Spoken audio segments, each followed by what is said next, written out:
exist in a state of vainglorious, as we are protected by the red, the black, and the green.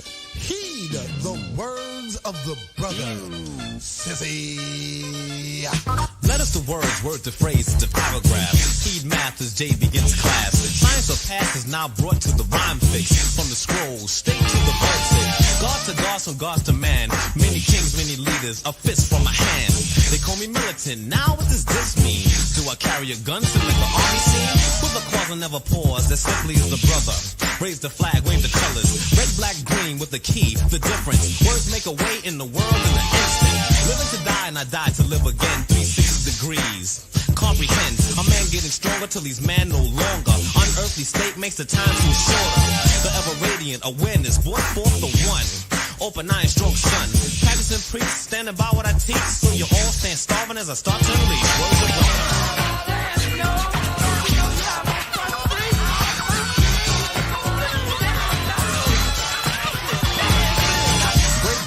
Brought from the Genesis will exist till Armageddon is a witness. The originals built the earth. Why must there be aggression to learn a basic lesson? Quite majestic, stern within reality. A juggernaut when you tamper with mentality. I wear a crown, extension and dimension of a brain cell, bringing hell to the sellouts. The ever tangled web we weave, always trying to obtain, no attempt to achieve. Descendants of kings and queens act like jesters, never potential, quarter of the measure. Jealousy of what are we becomes tendency for their thievery. Alright, cool, but no need to pull a tool cause that's a fool. I get my words like that in my stool to produce the words that they drool about. It's another way of taking out these sissies who may try to extinct my principality. But of course they're not having madness. From beginning I'm the end, observe me. Ignorance is not a trend. So as I beckon for a few seconds, pull the reins and hear the words of the brother.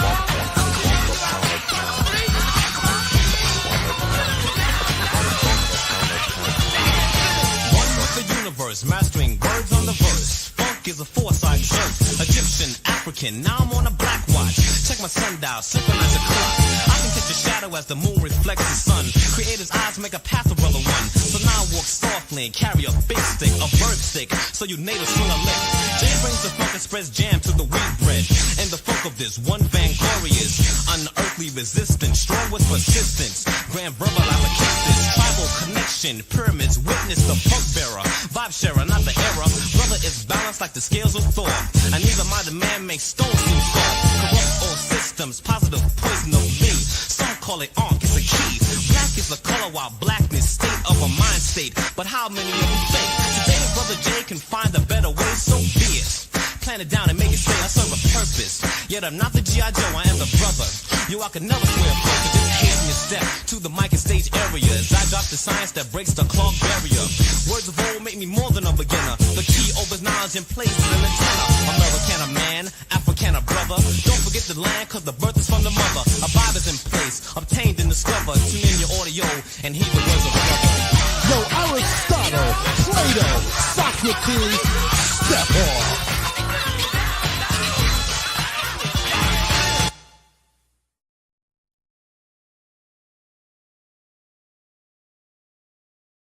That we ain't night riders. That we ain't night riders.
Welcome to the Night Riders Squadcast live stream. You are now rolling with the Night Riders.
Back in the hut once again. Salute. Iman Perry in the building. What's up? He don't know nothing about that intro. What you know about that that X Clan we played at the beginning? He said roll bounce to the ounce. Yeah. Iman Perry.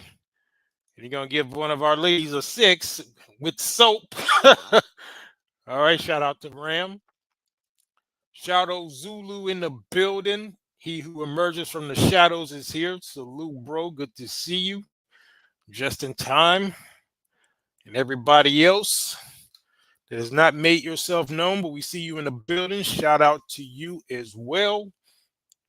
Yeah, we about to close out this series because like I told you guys, we're probably going to do at least 4 parts to this, and we're going to end in very epic style. We're going to switch gears a little bit, and what we're going to do is raise a question. Well, you know, before we even get into it, let me do the official welcome here. I'd like to welcome all of you for joining us to another exciting episode of the Night Riders Squadcast. And as I mentioned, we are dealing in this 4th installment of our basically clapback of all of these African women who have been kind of talking greasy, talking reckless.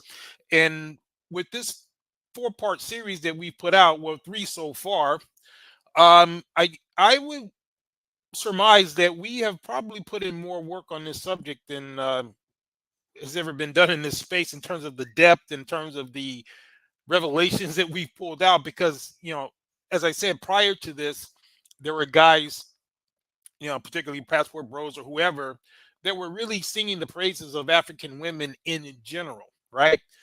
And so our pushback to that is to say, well, wait a minute.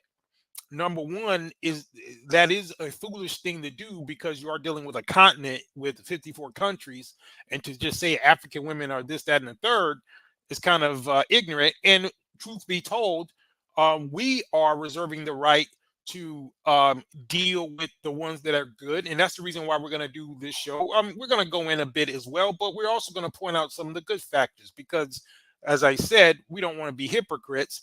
And because we've been going in with this heavy fire on these African women, that does not mean that we don't think that some of them are good. Because like I said from the outset, I have dealt with some good African women. However, what we're not going to do is allow them to try to sully our image, meaning the ones who are doing it. Of course, this does not apply across the board. So we did zero in on those particular females who did decide that that's what they were going to do. Now, in this particular instance, in terms of what we're going to do tonight, we're going to see, based on the evidence that we pulled out, if in fact African women are still considered by a lot of these guys to be a better option. Or in some cases, some of them have gone so far as to say they're the best option. And as I said, we don't want to over glamorize these, no women in general, to be honest. But even if you're dealing with women who, for the most part, on the African continent, some of them who do still have those hospitalities and those that home training on how to, really be those type of feminine women, that a lot of you guys will not settle for less. You demand as masculine men to have women to be in their proper order. Now, we do understand that a lot of this has to do with westernized feminism, and a lot of those African women that were talking crazy just happens to be in America or in other Western countries. Now, that's not to say that some of them who don't still live on the continent still feel that way as well, because I'm sure they are, or they have, traveled to whether it be Europe or America, and they've taken those ideologies back. So at the same time, we really don't want to either way give them any type of extreme praise, or we don't want to just condemn without bringing some nuance. And that's what we're going to do tonight. Shout out to Shadow Zulu. He says they all have different cultures in Africa, so brothers should not be ignorant of this. When they talk, they should mention exactly the African country. Exactly. And that has definitely been the point that we've been wanting to hammer with these particular broadcasts. And that is the reason why we feel it's very important to do this, because a lot of guys who are going to come across this broadcast were probably going to open their eyes to just the depth in which the dysfunction is going on there. And then they're going to not only be able to navigate correctly, so that they don't get caught up. Because what's the difference between walking blindly in America and getting played by the American B-dub, and then going to the African continent and still getting played by an African B-dub? I mean, it's just, there's no point of that. So what you have to do, because we do believe that there's still more rich soil, for lack of a better term, in terms of women who are maybe still more cultured and better there, because again, you're dealing with a continent, you're dealing with different countries, just like Shadow Zulu just said. So we're not going to sing the praises of African women, quote, in general, because that's doing a disservice to guys who could get deceived by that, because we're not like the counterparts on the female side who decided they're going to be divestors and swirlers, and they never met a white man that they never liked, right? They never met a white man that they didn't like. They always got nothing but glowing reviews about every white man. And then that's not to say that some of them may not have had good experiences with them, but at the same time, they're overgeneralizing, and a lot of those women who listen to those older women who are, leading them astray, and that's how they get caught up, like some of these women who've been coming up missing and coming up in different pieces. So we don't want to be like that. We want to make sure that the men who are tuning into this particular broadcast, that you are armed with the knowledge to be able to not only move accordingly and strategically, but to be able to label things appropriately, because you don't want to pass on bad information. And before we started these particular broadcasts, in terms of this particular topic, we noticed that there was a ridiculous amount of guys who were overpraising these African women, and that enabled these African women to basically come out and show their ass, and not in a good way, to in effect diss these guys, and try to tell the world that somehow they have to get all kinds of crazy dowries and all this type of ridiculousness that we have henceforth probably destroyed for all time. Because anybody that looks at these broadcasts that we've been dropping this fire the past few weeks, they know damn well that a lot of those women that are running their mouth aren't worth those dowries. So I think we pretty much knocked that one out the park. And tonight we're going to basically seal the deal in terms of just, bringing everything home. We are going to have a lot of eye candy for you guys, because, I know I've been torturing you guys with a lot of some of the worst that Africa had to offer in terms of looks. So I'm going to make it up to you guys. We're going to get some eye candy for you as well while we're making our points. D in the building. Salute, bro. Good to see you, King Seeing Red. Salute, bro. Everybody's falling into the building. But yeah, so you know what? Let me go ahead and outline my you know what? I didn't even put the banners up. And I do apologize, guys, because you know, I had a very busy week, so we might cut the broadcast a little short. Not, you know, we've been going those marathons. We've been doing record time over here. We've been doing like 3.5 to 4 hours. So you guys have been getting some deluxe shows, but we're gonna try to, you know, keep it about hour and a half, 2 hours, something like that. But it depends, you know. But what we're gonna do tonight, though, we're gonna really hit it hard and heavy. And you know, let me get my banners up here, and we're also gonna do some quick outlines. You want to get into this fire? Like I said, I'm not gonna hold you guys tonight because I have had such a crazy week. But I'm so happy to see everybody falling into the building. Salute to everybody. Yeah, so let's get to this first point. It's kind of like what I was saying earlier. In this series, we have managed to expose and shed new light on African women that has probably never been covered in this space. And like I said, that's one of the things that we like to do over here is handle topics that are kind of off the beaten path. We do deal with mainstream topics, but we like to go places that other people are not going to provide different value, you know, for you people. Got Israel here online in the building. Salute, bro. And yeah, Israel, if any of you guys actually want to hop on, you know, after I open with my outlines, my points here, let me know. I'll drop the link. Salute to you, fam. Any of you guys that want to hop on, but if not, Israel Young Lion, you know, I know he can hold his own, coming up and dropping the fire that he likes to drop. But yeah, so what we were talking about here was the fact that in this series we have managed to expose and shed new light on African women that has probably never been covered in the space.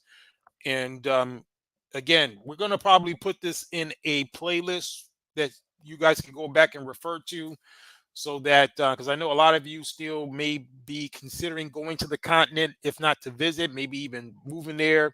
I know a couple of you guys have let me know that you are interested in perhaps you know, getting maybe even a wife there, right? So you want to make sure that you are armed with the correct amount of information, and that's why I think that this series was so important. And this particular one is going to kind of be the cherry on the top.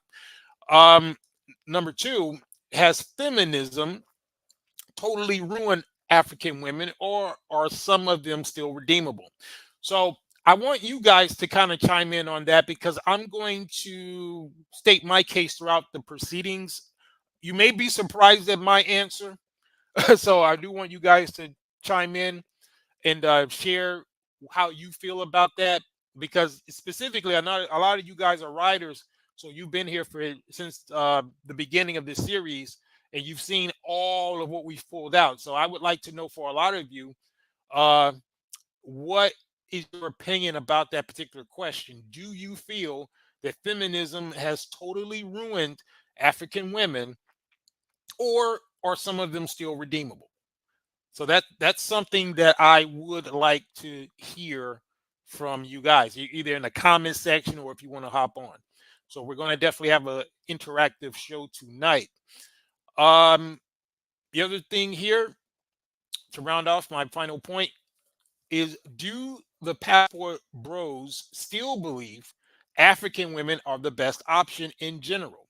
Now, this is assuming that, you know, some of them may have saw our broadcast or at least got wind of those talking points, because like I said, you know, we are kind of like the incubation point of where a lot of people are getting their talking points these days. So, you know, and I've heard some of the things we said throughout this series get permeated. And again, I'm not mad at that, because I did say I don't mind if people started using some of the things that we are bringing out over here, because these are important topics. So I would like to know if some of the passport bros who are singing the praises indiscriminately for African women, if they feel the same way. I would like to know that.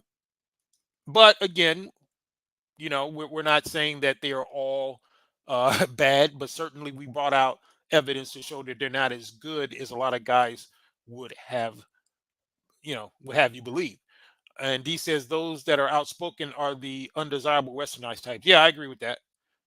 Yeah, yeah. We're going to go into some nuts and bolts tonight, because like I said, we believe in doing holistic analysis over here. I'm not just trying to throw one-sided propaganda, because we are going to investigate the good points, right? And we're going to kind of juxtapose that to some of the stuff we brought out and see if there's anything redeemable.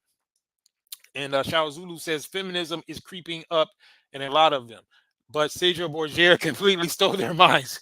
Yeah, if any of you don't know who Cedric Borgia is, that's the model for your JC guy. Yeah, so that's the guy who, and you know what, Shadow Zulu, I heard that him and Da Vinci had something going on. I heard they were, backseat drivers, if you know what I mean. I don't know if you heard that, but he wasn't just the model for that, for the idol of Christianity known as JC, but he pretty much, I heard that they were, bosom buddies, if you know what I mean, him and Da Vinci.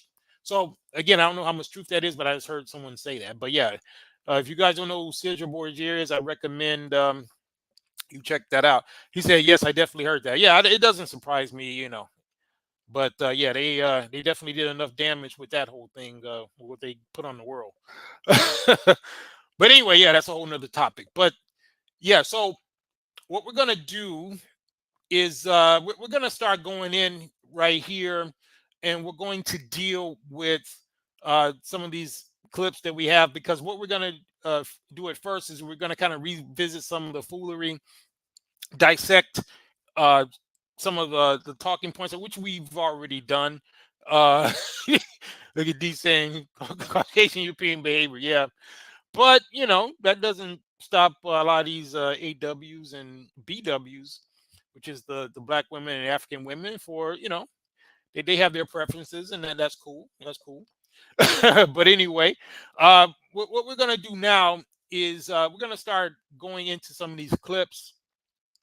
And let me pull up the first one here, because we're going to revisit some of the foolery just a little bit, because like I said, that's not necessarily the topic of the show, because we've already dealt with on a high level a lot of this, and we've dissected it pretty well.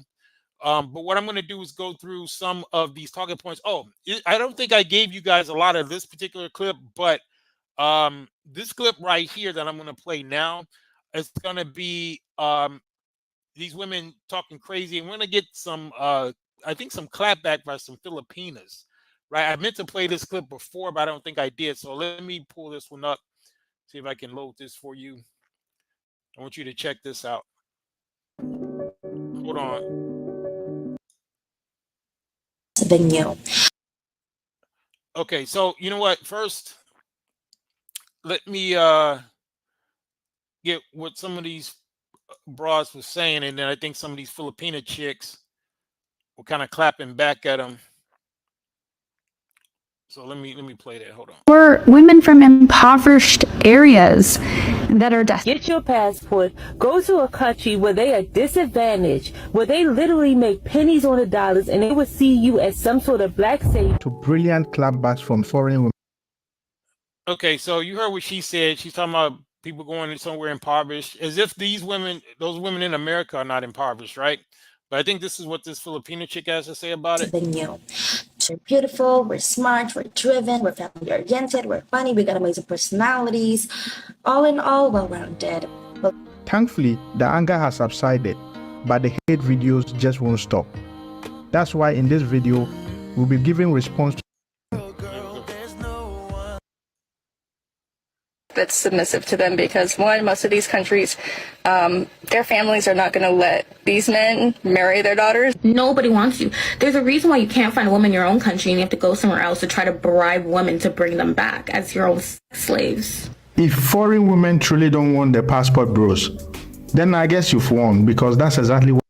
And by the way, this is an African guy. You remember on one of those other videos, one of those African women had the nerve to say that they're not talking about, issues like this. The African guys, I think some of you might remember that.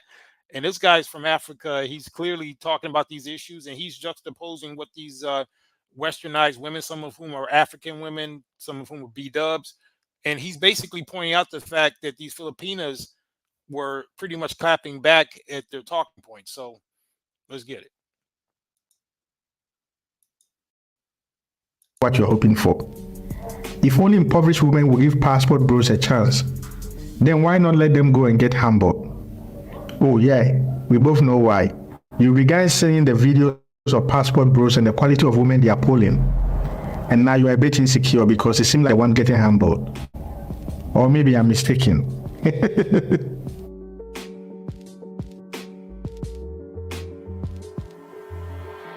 Passport hoes. The passport bros. Whatever y'all call them. Because I call them the passport hoes. Now you hear what she said. Just look at the disrespect, right? Y'all see how they call in guys who are, men, hoes, right? Said they always keep thinking that somehow we are planning to bring them back to Babylon. Yeah, but again, we're not pointing this stuff out because we really give a damn what they think. So I want to be very clear about that. We're just showing the levels that they will go to try to disparage and dismiss, and then they wonder why they're in the condition that they're in. And then a lot of these women, particularly the ones in Africa, they're taking talking points, from these type of women right here, and it's just not going to end well for them in the long run. D said, look at her face, she's not living well. Yeah, and you know what? That's a good point, because if you're dealing with women that are like that, the only type of guy who's going to deal with a woman like this is not living well also. So I want you to understand that if you got a woman who you could just tell she ain't living well, is you definitely can understand that the only type of guys she's going to attract or that she'll deal with are the guys who are also not living well. So I want you guys to understand that. There's no way a guy who's going places, who's doing things with his life, is going to be dealing with a woman who emits that type of bitterness and, just unattractiveness. And it's not just physical, it's just their aura, right? Yeah, super black passport bro, salute, bro. He in the building. He says the whole world is cooked. In Colombia, 2 years of living together is common law, marriage. Yeah, exactly. That's a good point. In Zimbabwe, they passed the Marriages Act, giving 50-50 separation of assets in divorce. Wow, that's actually something that if they did that in America, that would reduce divorce by 90%. Because that 60 to 70% of divorces, and in the black community, I believe is 80%, is done by the women, and a large part of that, super black passport bro, would be because of the way that the assets are distributed. And if they did that in America, I guarantee you, then women would not be divorcing the men at the record numbers that they're doing it. So yeah, that's a good point. I'm glad you brought them facts out. See, so we got people over here that believe in facts. And D says 50 plus countries on the continent. Yeah, we're going to get into that. We're going to start breaking down those nuances, and we're going to start dealing with specific countries and stuff like that, because unlike them, we deal with facts. It's like what Super Black Passport just brought out. But yeah, let's get a little bit more of this. Oh yeah, Simpson in the building. He says, Mr. Glass against Passport Bros now too. Yeah. yeah. They all kind of just, pretty much join a bandwagon, because that's what Sims do. But let's get it. Nobody really cares that you have a preference and she is racially ambiguous. Nobody really cares. Apparently they do care, because every 5 minutes they're talking about it. So I think that's kind of funny that she would say that. And nothing could be more evident than they do give a damn. But let's continue. Yeah, so that's what I'm saying, D. It's funny how they always say that, but then it's oozing out their pores how much they care about what you guys are doing. Cares that you have a preference and she is totally of a different race.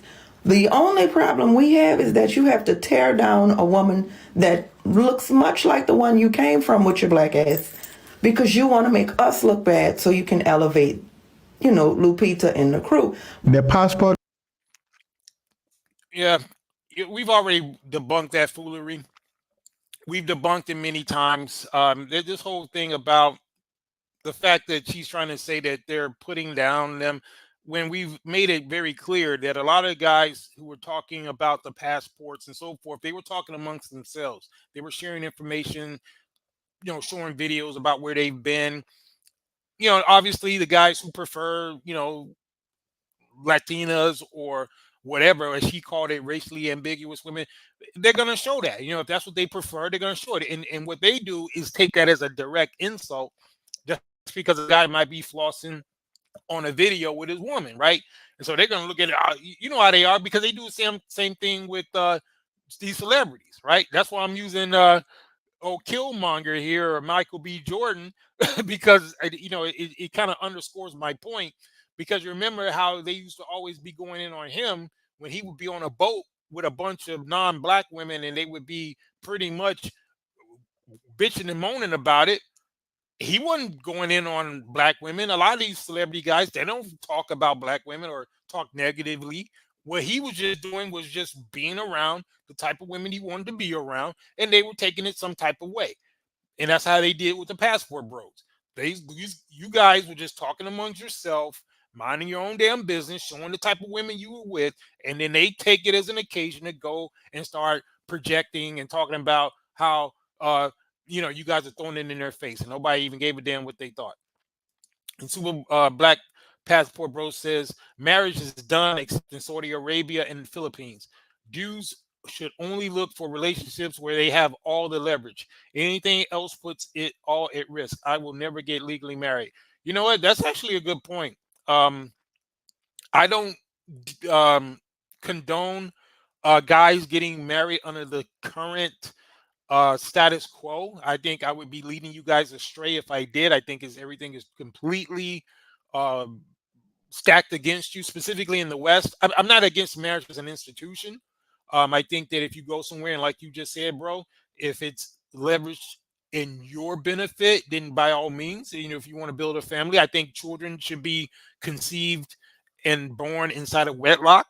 I'm a strong believer in that because I am a product of that. I was conceived and born in wedlock, and I would want that to be the standard. I'm not a proponent of single motherhood and these women going around getting knocked up by any Tom, Dick, and Harry, or any Tom with a hairy dick. I think it's ridiculous. In fact, you guys, I'm going to be doing a series. That's probably what we're going to do after we close out this African series. We're going to deal with these paternity issues and how a lot of these women were claiming that these guys have ran off, but in actuality, they never knew who the father was. And I'm going to take you guys back because we need to put things in context. Because, like I said, I'm older than a lot of you guys, and I remember when things start first going bad. And I'm going to pull out some information, and we're going to start pulling out old shows, paternity tests, and you guys are going to be crazy. You're going to be going crazy because I'm going to show you guys some of the horrible things these women were doing, like back in the 90s, and how we got here. And D says, if they all could be wiped by Caucasian males, then they would. Yeah. See, the thing about it, D, they just want to go where they think their bullshit is going to be tolerated. They will go wherever they want to go. See, that's why it's like other people have pointed out, that's why they deal with the lower class type of men, which I call the criminal class. They choose them, or they choose the thugs and everything, because these are the guys who will put up with their BS. That's where they go. They don't necessarily have a preference in terms of whether it's phenotype or whatever. Some do, right? You have those diehard swirlers that go for that. But a lot of it has to do with the fact that they don't want to deal with guys like you, because you're going to hold them accountable. You have standards. You ain't going to let them get away with that BS. That's the big thing. And he said, anywhere in this galaxy. Yeah. And then Iman says, shit, I might move back to Saudi Arabia. Oh, you mean, you say you might move to Saudi Arabia. Okay. Yeah, man. I mean, if that's the only place that you guys are going to get treated with respect, who knows? But to me, it's just crazy because there's a lot of different countries, that I think still have some semblance of morality and standards, right? And then Super Black says, D, correct, that would save their children spending money on Caucasian adjacent weaves. Yeah. And D says, Super Black Passport. Yeah, right. This is control, manipulation.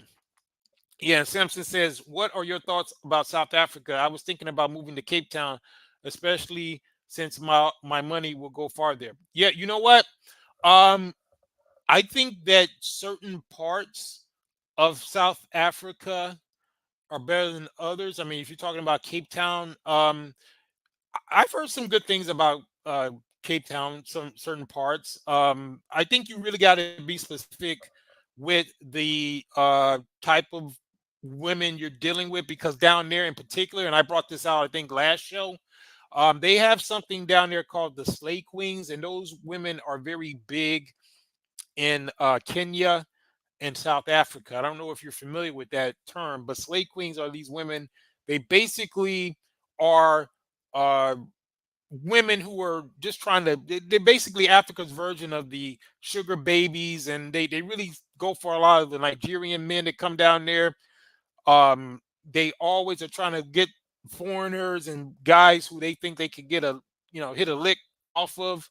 So you got to be careful with that in South Africa, to be, very, careful with that. There's a particular group that I'm familiar with that I dealt with a woman who was from the Safidi tribe. You might want to look that up. They're pretty cool. The Limba and different types of tribes down there that you could research are better than the others. I heard the Zulus are cool. But a lot of these type of tribes, and then a lot of guys who, they go with the colored communities and things like that. So you just got to do your research and find out what works for you. But there are some women down in South Africa, just like Africa in general, but you just have to, do some research. But I do hear some decent things, and about Cape Town, and like you said, the money does go far. And then D said the reject degenerate males are emotional and are able to be manipulated and controlled. Exactly. He said American B-dubs call it being a baddie. African women will call them slay queens. Yeah, African women use their PayPal accounts to purchase Zeus TV to watch Ratchet TV. Exactly. The Shadow Zulu says, I'm heading to South Africa myself. Yeah. So it just depends on where you guys go, but I've heard some good things about them. And you might have to go out into the bush. In some cases, in some of those major cities like Johannesburg, and some of the biggest cities, and maybe where you'll find the slay queen types and all of that. So you may have to get out in the bush a little bit. No pun intended. But anyway, let's get a little bit more of these clips. Bros are putting American women down. That is one of the biggest accusations against the passport bros. But as someone who has followed this conversation for a long time, I believe it is largely false. But y'all done made a TikTok page talking shit about us. If a rich Italian man comes sweep me off my feet right now, bye. See you bye. But one thing I'm not finna do is talk shit about my black kings on my way out. I'm not. Why would I do that when I know that we're all struggling together? When I see y'all and when I see... But you see the delusion? We've already debunked that totally about the notion about these rich guys, because that's how they got caught up in that lie about the billionaires, right? They got this fantasy, and I told you guys that I'm probably going to do a series. I might have to. I don't even know if I'm going to be able to put it on YouTube. I might have to put it on Patreon. I might have to do a series about how deep it goes with these women in these fantasies. They're writing novels, like sex novels, very sordid, very steamy novels about their fantasies about being with white billionaires and all this kind of stuff. They got a whole industry of this. So I'm gonna have to start pulling out some receipts on that as well. So you guys just stick around. We're gonna start delving into some of that stuff. But let's get it. See that the black woman is the most disrespected person on this earth. Y'all deserve a woman that's gonna look 50 when she's 32. Go ahead. While these men have discussed the toxic dating culture in the West, especially in America, they usually don't use foul language, nor do they seek to put American women down. In this genocentric society, even the most ignorant man will not do that. Oh, my dude. I dated a lot of American chicks. I'd put a collage of them all here, but I have more class than that. You're going to have to believe me. It's when I said I wanted children out of this relationship that their response was, I'm not going to punch out a baby for you to fulfill your baby daddy needs. That means I'm going to be stuck as a mom. That was always the response. So Passport Bro said, what rich Italian man is going to explain to his mother why his woman has nails like Lady Deathstrike from X-Men? I think I know that character. That's crazy. The delusion. Yeah. You know what? You just got to let that type of delusion just marinate on its own. You just can't even deal with that, bro. I just let it sit. When we point this stuff out, that's for you guys. It's for you guys to just keep your sanity about this whole thing. But we're not trying to, at this point, deal with that foolery that's going on over there. We're just watching that. It's like a train wreck at this point. You're just kind of watching for amusement. And D says, black men is the most disrespected being on the planet, on this planet, and it is all motivated by envy and jealousy. Yeah. Here. So let's get it. A little bit more here. Watch what you say if you don't know what you're talking about. It ain't about the quantity, it's about the quality. But the opposite is true. American women have used the most foul language against the passport bros. They've called them dusty, broke, predators, rapists, all sorts of nasty words. They refer to foreign women as uneducated, desperate, and servant. Just listen to them. Can we just agree to let these dusty men go have the women that they want? Just let them go have them. Let them have each other. These women are poor and vulnerable. Easier to manipulate, know their place. Disadvantaged, are in dire financial need. They want their visas. Now, look, you without saying anything, look at these women. You see those women talking? I mean, do you really need to say anything? And look at this juxtaposition. Look at what they got on the screen on the left versus the right. I mean, that speaks for itself. You guys don't even have to say anything, right? This says it all right here. They have to be quiet. They don't know better. That's why you have to go to developing countries to try to take their women, and it sickens me. And yes, they'll do what you say. Yeah, you notice how they cut it like that, where they can each finish each other's sentence, because it's all the same damn talking points. Like I said before, it's like they're all on the same script. He says, I mean, hey. Yeah. Man, it's crazy. Let's get it. She in a dire situation because she doesn't know about much in life. They have to bow and scrape at these men's feet. If you are a man and brag about go to underprivileged third world countries to get a wife, an obedient wife, you are a predator. These foreign women want passport bros money. Really? This is the most ironic comment ever. American women are the ones who say broke men don't deserve no coochie. They literally look down on men who are not making six figures as being unworthy of love. But they do want their money, probably more than American women want their money. Asian women are the most biggest gold diggers you'll ever meet. Asian women are. Oh my God. These passport bros, they believe these women are so. Well, you know what's so crazy about that argument, guys? When they try to use that, talking about how these other women are bigger gold diggers, let's say that's true, right? Let's say we're going to even leave on the table the idea that, you're getting, obviously your money's going further, just like I believe it was Shadow Zulu. Somebody said earlier that they're going to Cape Town because their money goes further. Let's just leave that point on the table. Let's say if these foreign women are bigger gold diggers, right? Okay. Let's say even if that was true, you guys are still getting a better deal because they're giving you more. They look better. They have better attitudes. So what difference would it make? What point are they making by saying that these women are bigger gold diggers when these women are giving you guys more for the money? So why it's just like if you're going to go to a Michelin 3 restaurant that's going to give you top-notch service, great food, great accommodations, and they're going to charge you $500. But this other place wants to charge you $500, but they got some BS service, BS food, bad attitudes, all of this negativity, they still want to charge you the same or more. Don't get it twisted. But then they're going to complain. They're going to tell you that this other place wants to overcharge you, although the other place is giving you value. Do you understand the point here? I don't even understand what they're trying to get out of making that point. It just makes them look stupid.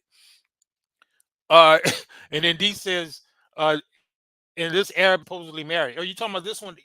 Oh, you know what? I'm glad you pointed that out. I just realized who this chick is from Lebanon.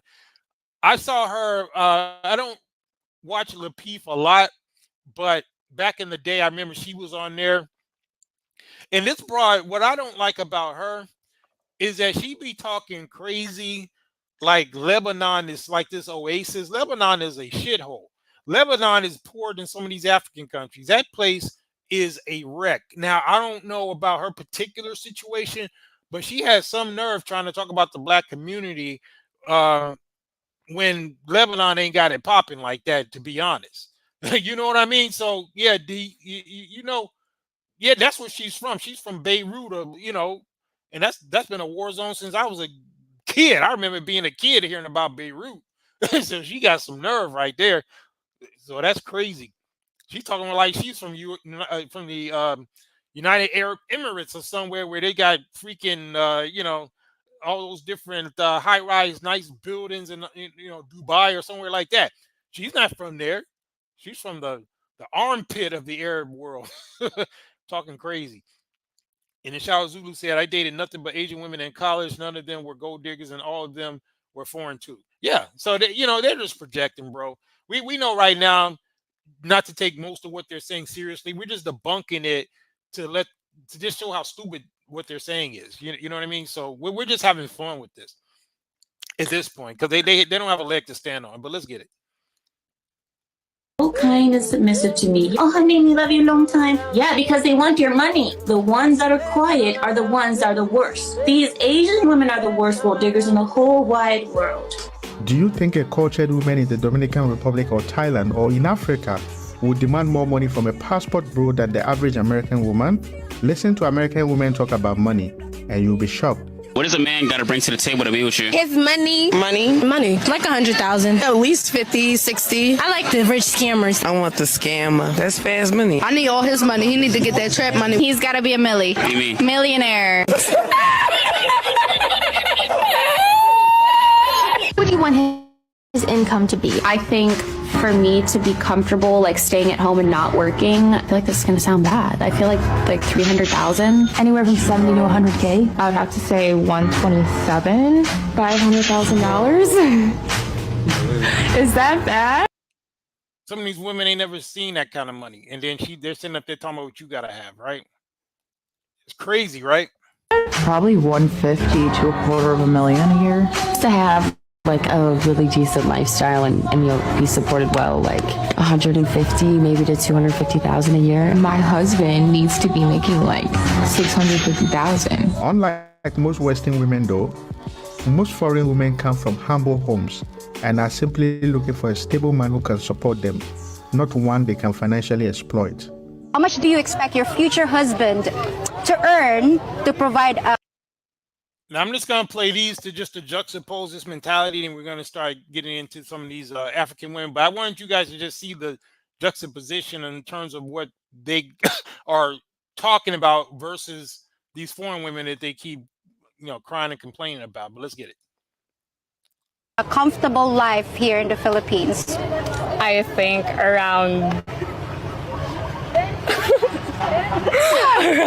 like, don't be shy, spill it out. 30 to 50K, char. 30 to 50,000 pesos. Okay, so that's about, maximum of $1,000 per month. You think that would be enough for you to have a comfortable life here with kids as well? Yes. So how much money is rich to you? 50K. 50K? Is that...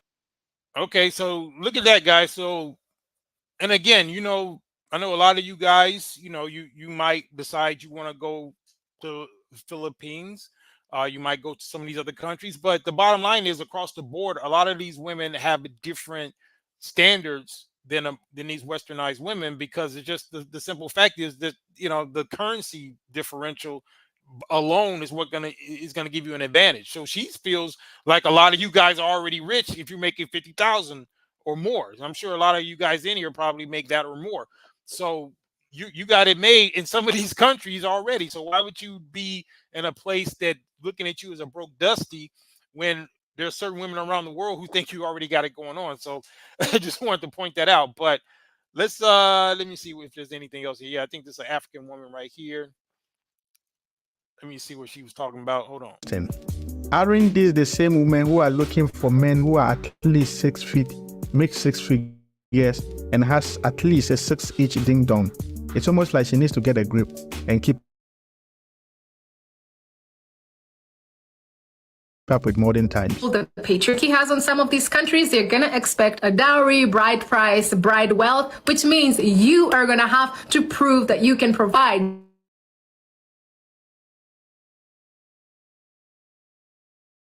Of the foolery that some of them are saying, they're still talking about these bride prices and dowries, and we've demonstrated just how some of them are not even worth that. But let's get a little bit more. Won't cut it if you don't have the cash. At least you said bride price or dowry and not alimony. This is the current average bride price in the top places where passport bros go to find wives, and it all depends on where you go. Some countries don't even take any dowry. So yeah, don't worry. I am sure the passport bros finding a loyal feminine wife is a better deal than the options in the West, which is based. Yeah, so I want you guys to see this also where they broke it down, and some of them prices are less than what these women are asking for one date. So you see what I'm saying? Yeah, indeed. Not only young, but a lot of times it's for a virgin, because we pointed that out on one of our other shows.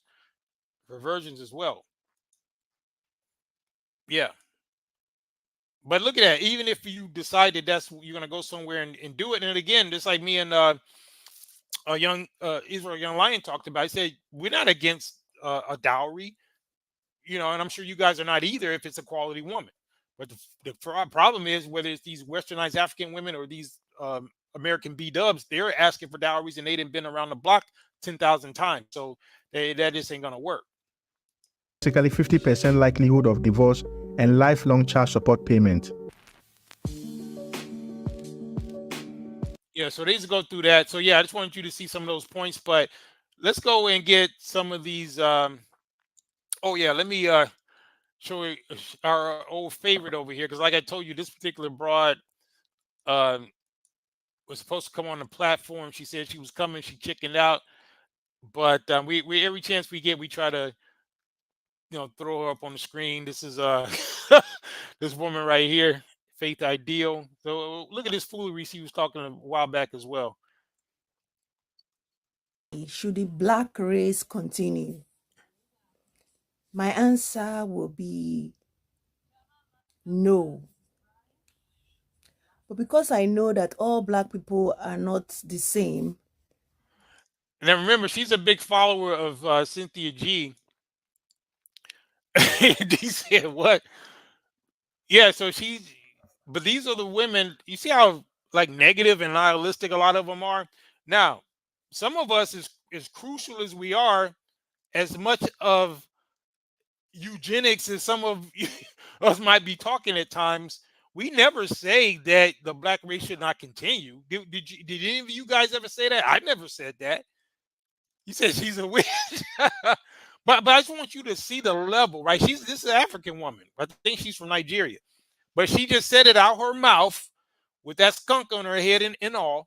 She said that you guys should not continue. That's what she said. Let me play it again.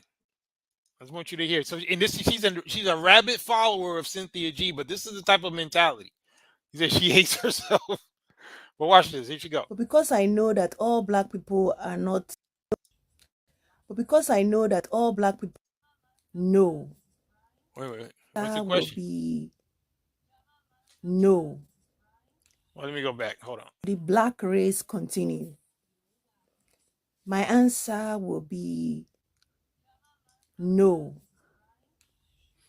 But because I know that all black people are not the same, I would say maybe. Should the black race continue? She needs to remove that mop on her head so I can see that milk dud. Man, what is it with you and these milk duds, Shadow Zulu? That she's just a reject. Yeah, that and then some. Should there really be black race? I am an observer. I'm an observer of the white people, and I'm an observer of the black people. And what I see about black people is very disturbing. You mean like that dead raccoon on your head? You mean that kind of disturbing? Very disturbing. It's not good. I don't know where we are going. I don't know if we can actually be saved. I don't know. I need to do a full video regarding this.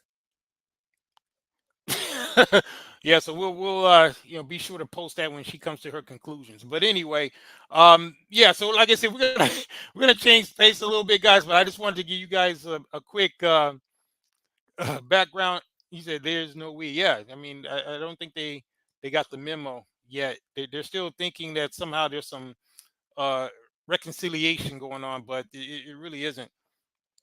He said strong jawline and motorcycle helmet. Man, you guys be roasting, man. Glad to see I'm not the only one that can roast around here. All right, but yeah, let's get into it though. So, because like I said, what I wanted us to do is really start talking about, like, for example, the feminism, right? Because that was one of the things that I pointed out in my talking points. And that is, what exactly do you guys think about this notion of whether or not these women are salvageable? And so here we're talking about the women on the continent. So my understanding from a lot of you guys is that you do want to go to the continent, like some of you even just mentioned it. So there is still hope that a lot of you guys have, or you do believe that it's better than the U.S. But I just want to know from you, where do you think it is with regard to the feminism? How deep do you think it's penetrated there? Or do you think it's to the point where it's kind of a done deal, or do you think that it is something that can be salvaged? So if you guys want to chime that in, but I'm going to get into some a few videos about feminism and how it has taken somewhat of a toll on the African continent. So let's get a little bit of that. We're going to dissect it. So let me go ahead and pull these up.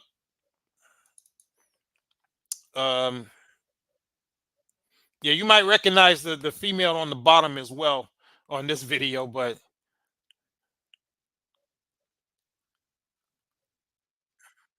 so much time and energy to turn their daughters into wives. We are trained to become wives. Why their sons are just useless cockroaches roaming the earth for free. Oh my God, Joe, that's so aggressive. That's so mean. But did I lie? okay, so you remember when a lot of those African women were talking about how their men treat them like queens and all of this type of stuff. Now you heard what she just said, right? Now she's westernized. You see who is at the bottom. I think her name is Tanya TKO. The ski ball head woman there on the screen. She pretty much is debunking this idea, because obviously she's been westernized, but she's going against this thing that they always kind of pride themselves on in terms of being these wives. She's talking as if it's a bad thing, and that's the very thing that they have left. And we're going to show later on how they really need to get their ass in gear, because feminism has basically sent them down the road to destruction, the ones who went. Super Black Passport says, I've talked to a female from Zambia. She made 3,000 USD per year. Yeah, I mean, that's standard. That's what they're making. So they shouldn't be asking for you guys to be making all kinds of exorbitant amounts, because that ain't the standard where they live. He said this Zambian woman even said even if she was married to Bill Gates, she would never be a stay-at-home wife or mom. Wow. He said, from my observation, I can clearly see feminism has penetrated deeply in Nigeria and Botswana. Yeah, I agree with that. I think some countries are worse than others. And if you trace these women's lineages back, a lot of them are coming from these countries, whether it's Nigeria, Kenya, In some cases, parts of South Africa as well, from what I've seen, maybe even Uganda. But you can kind of pick some of these larger countries, but a lot of these smaller countries, what you will find is a lot of them are pretty cool. Some of those women, if you deal with them, because like I said, I dealt with a woman who was from the Sefidi tribe in South Africa. It's South Africa, but it's a small tribe. Also, I interacted with a woman that was from Uganda, and that's in Uganda, but that's a tribe, and they're known to be very uh, cordial and hospitable, and dare I say it, submissive to their men, and they'll kneel before you and so forth. And I'm not saying that it's something that needs to be one of your requirements, but it just gives you an idea as to the different mindset and different cultures. But yeah, we're going to dig into that a little bit later. So let's oh yeah, he said finished Nigeria, Ethiopia, South Africa, Botswana. Okay. Well, I mean, I still hear some good stuff about some of those countries. He said, well, Nigeria was colonized by the British, so that makes sense. Yeah, I think that's probably one of the worst ones. You can just see that based on in America. I think this one right here might be Nigerian too. The moment we can walk, matter of fact, the moment they figure out that our hands work, we're taught to start washing dishes. Why are you not teaching your sons to be husbands before they become husbands? Why do I have to teach your son to become a husband? Matter of fact, not even a husband. Why do I have to teach your son to be a sensible human being with common sense? Why? I know it's... So this is an African woman. She's claiming that the men from her community don't have common sense. But like I told you guys before, for the ones who are fronting like they didn't have any problem with their men, we see that that's cap, because the moment you let them talk long enough, they start going in on their own men, right? See, what they were doing the whole time was projecting you guys into their conversations. And that's what I'm saying, because we couldn't even see the point that they were making when some of them have never even dealt with American black men, and they had all this vitriol, and they were just kind of joining that propaganda machine, as we pointed out. But like I said, you give them enough rope, they hang themselves, and they start talking crazy about their own men as well. My parent, he said, and then Super Black says, still possible. Eritrea, if you can get one to date you. Namibia, Lesotho, Uganda, Kenya, Rwanda. Yeah, there's still a lot of countries. You know what I'm saying? We're going to highlight some beauty from some of those women today as well. In fact, we're probably due for a break, because I've been showing you guys some some groundhogs been on the screen lately. So we gotta clean up the place with some eye candy a little bit, because I know these past videos we've been going in. But it's 99.9%. So really well. The one. Yeah, we don't need to hear from her, but anyway, you know what? Let's take a little eye candy break, guys, because I know it can get a little hard on the eyes dealing with some of these women, and then what makes it even worse is that some of them, or a lot of them, even have bad attitudes to make things worse. If it wasn't bad enough, these women, the ones that's talking crazy, like what some people pointed out, a lot of the ones who are talking the worst are the ones who don't look all that. But I don't know if you guys mentioned Sudan, but I think this woman right here is from Sudan, I think. But everything is supernatural thing, and no, you're brighter than the moon, brighter than the... Yeah, so you can let me know what you guys think about her. You can give a thumbs up or a thumbs down. We don't want to bite Ram over here, because Ram does the ratings with the numbers. So if you guys want to, well, we'll come up with our own little rating system. Hey, my Perry bringing it over anyway. 7.5 with, I think that's with soap. So I guess he's part of the hygiene team. And then Simpson said, feminism is done. These African women are not paying attention. Corporations are laying off women in droves. Feminism can't compete with capitalism. Exactly. That's a very good point. Chao Zulu says 8. Okay. Not sure about the hair. I actually like the hair, D. I think it fits her. So would you prefer the weave? D, what you prefer you prefer this right here? The black race continue. Say, I wonder does D prefer the dead squirrel look? I don't know. Super Black says 7.5. Okay. Samson says 8. All right. And then Iman Perry says, what do you bite? What do you mean bite RAM? You got the copyrights to the rating scale. But because people y'all do the ratings over there. So we original over here. That's my boy, but we original over here. But it's cool though, because I did want to give you guys some eye candy here. We got a couple more before we get back into some of these banshees. But yeah, we got her. So you guys liked her, so I'm gonna give you a couple more here. Let me put to show you that there's some very beautiful women over there too, because I know we've been clowning them lately. But I've even said from the outset that I find African women very attractive. So a lot of this is me just going in on the banshees, the ones who had the bad attitudes. But overall, I do find African women attractive. Here's a Zulu. See what you guys think.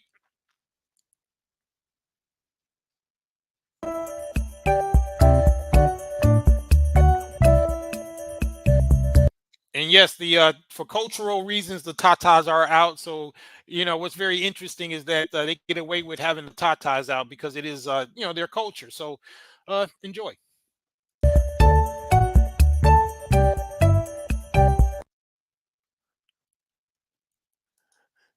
He said, "I won't dignify that with a comment." He's talking about the other thing we said. He said, "I like I like clearly natural hair." Okay, very cool. And then Dima said that one was a 5 with soap. He says, it's Shao Zulu. Yeah, I know you like that one, Shao Zulu. He said Zulu, yes, my type, baby.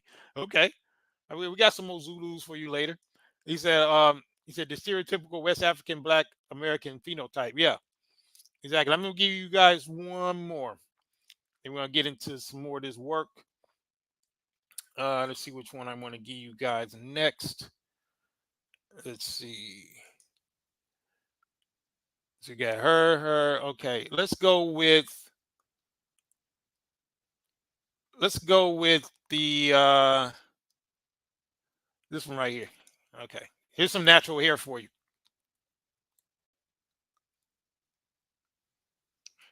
So Fat Boy gave the other one a 6.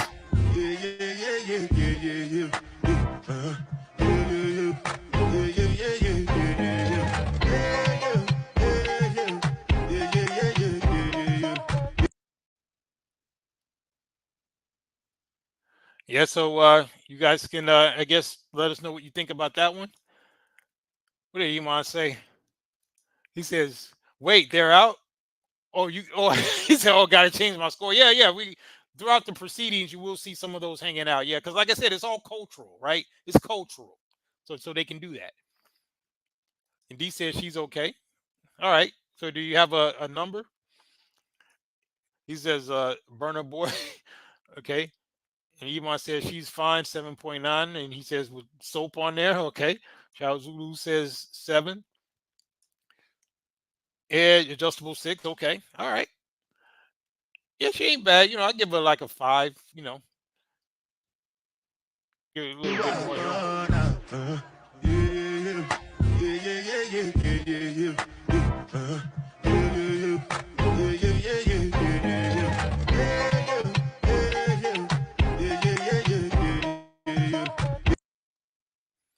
Yeah, D said 5 at least. Yeah, I mean, yeah, she ain't lower than that. I could be talked into a 6 with her as well. So yeah. All right, cool. You guys, boy, y'all turning this into an extension of Ram show. But anyway, let's get some more because we're gonna go in on some of these points about what exactly is the future for a lot of these women, because a lot of them don't realize that with this feminism thing, they're going down the road because it's actually failed them, right? And we're gonna show you guys what happens to a lot of these women when they go overseas. They end up like this woman right here. And this Nigerian woman.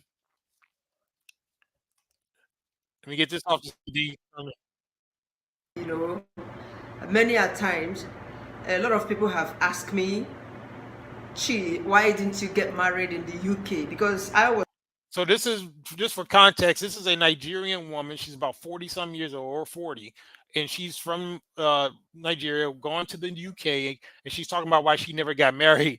And which he said she all natural. No, he talking about the other one. I know he ain't talking about her. And he said, "Sheesh." Yeah, but I just want you guys to hear what she has to say, because this is the fate of a lot of these women. And for those of those women who have been tuning in, because y'all best believe some of them be tuning in.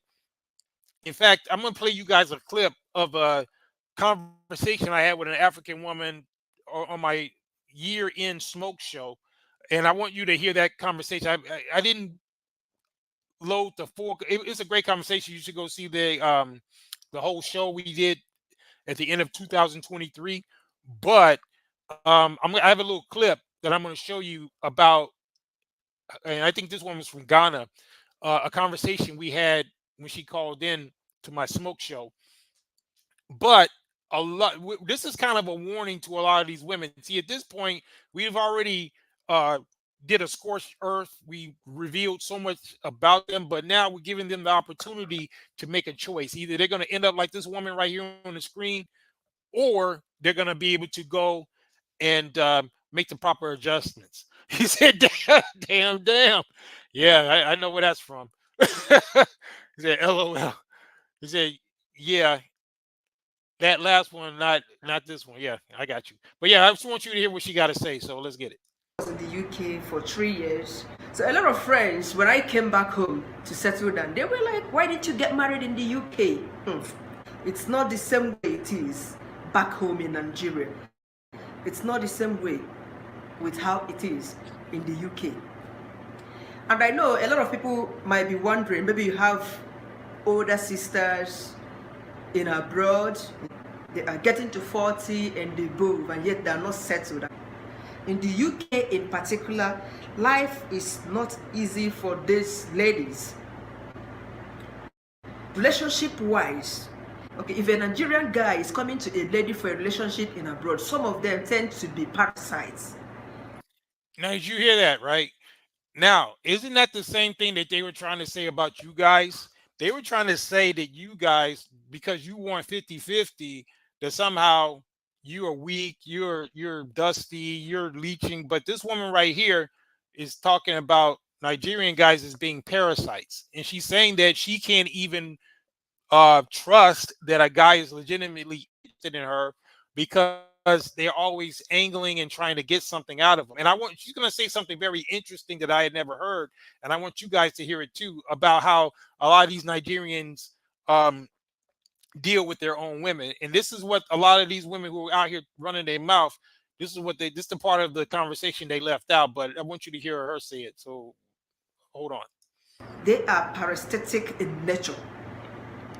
You might not understand me.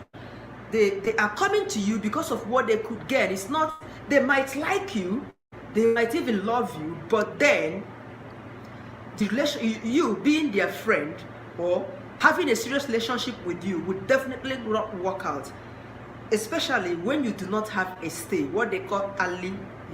Let me speak in the language of our people, pali. If you don't have pali in abroad as a lady, then they won't be talking serious relationship with you in a way. Or if you don't have pedigree, maybe your parents are not in the ministry in Nigeria, as in your parents are not into politics or whatever, they won't be coming to you. I recalled my first month in the UK. I went to church in Manchester. A young guy approached me. He's a Nigerian, and he approached me. He says, source, trust me. But yeah, I think that's a good source right there. I think that that might be accurate.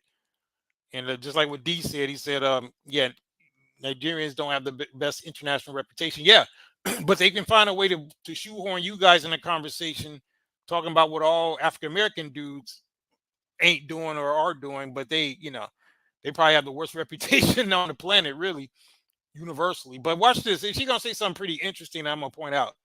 But check this out. He was like, when did you come to UK? I told him. He said, okay. How did you come? I said, I came to study. He said, oh, that's fine. So, are your parents here? I said, no. Are you British? I said, no. As in, he meant if I was British by birth. I said, no. He said, okay. Is your dad a minister? You can imagine that question. You could have reasoned where he was actually going to understand my pedigree, my level. How did I manage to come to UK to see? Okay, now did you guys pay attention to that? You see how the Nigerian dudes be giving their women the third degree? They be sitting up there asking them about their pedigree. They doing the exact opposite of what a lot of these women were out here claiming, like they treating them like queens. No, them Nigerian dudes, they be sitting up there putting these women under a microscope. They want to know where their family from, if their family got any type of position, anything that they can leech onto, basically, to come up.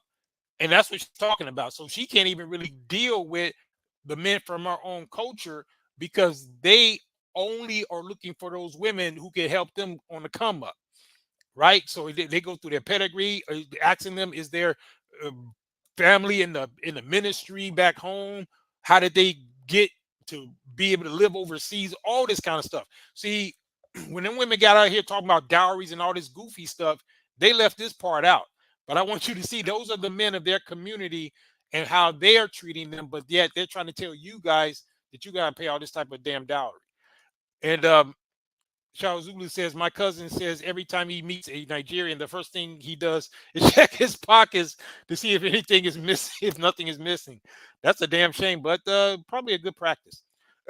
He said, and D says, nothing wrong with that. Yeah, exactly. Now, when you say nothing wrong, you mean about the guys giving them the third degree? If that's what you mean, D, yeah. I mean, I can agree with that because I'd be damned if they don't do that to you guys. And the fact of the matter is, that's the culture, and that's what those guys do. But it's funny how they always leave that out. They always leave that out. So yeah, I just want you to see that. She said some other stuff too, but I think you get the point that is the type of experience they have with the men from their own community.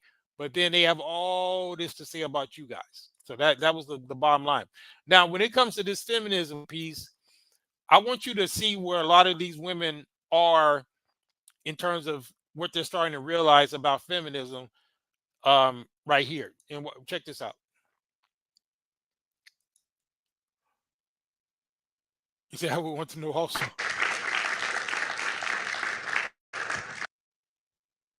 So if you were to ask hyper-liberal 13-year-old Efrata if she was a feminist, she probably would not answer that question. And that's because her Screw the Patriarchy t-shirt would answer that for you. But while I would still rock that shirt any day of the week, if you I think this one's originally from Africa, whatever, but I want you to pay attention to what she's saying in terms of how feminism pretty much is like this thing where it's evolving or devolving. How a lot of them, when they're young, they, like she said, she was rocking this Screw the Patriarchy when every ounce of their daily bread comes from the patriarchy. But anyway, they always got this negative opinion of it when they're young, but as they age out, then their views change. But I want you to pay attention to what she's going to say. And then D says, he said, I know that it doesn't apply to all Nigerians. Rejects and undesirables are everywhere. Yeah. He says she's an American. Yeah. You know what? I'm not sure if she's like first generation American, but if I'm not mistaken, I think it was one. I think I have another video. One of them was an actual African, but the point is still the same though, because I want you to pay attention to how they devolve in this feminism belief, and how even the ones who are westernized like her, whether she's an American, black, or an African who's been westernized, watch how they go through these stages of feminism and how it's basically a trap, and all of them are basically fell off the cliff with this whole thing. He said Americanized completely. Yeah, but watch this. you were to ask me that question now, I probably wouldn't have the same enthusiasm as I did then. And that's because back then I didn't understand the complexities of the feminist movement and what it was built on.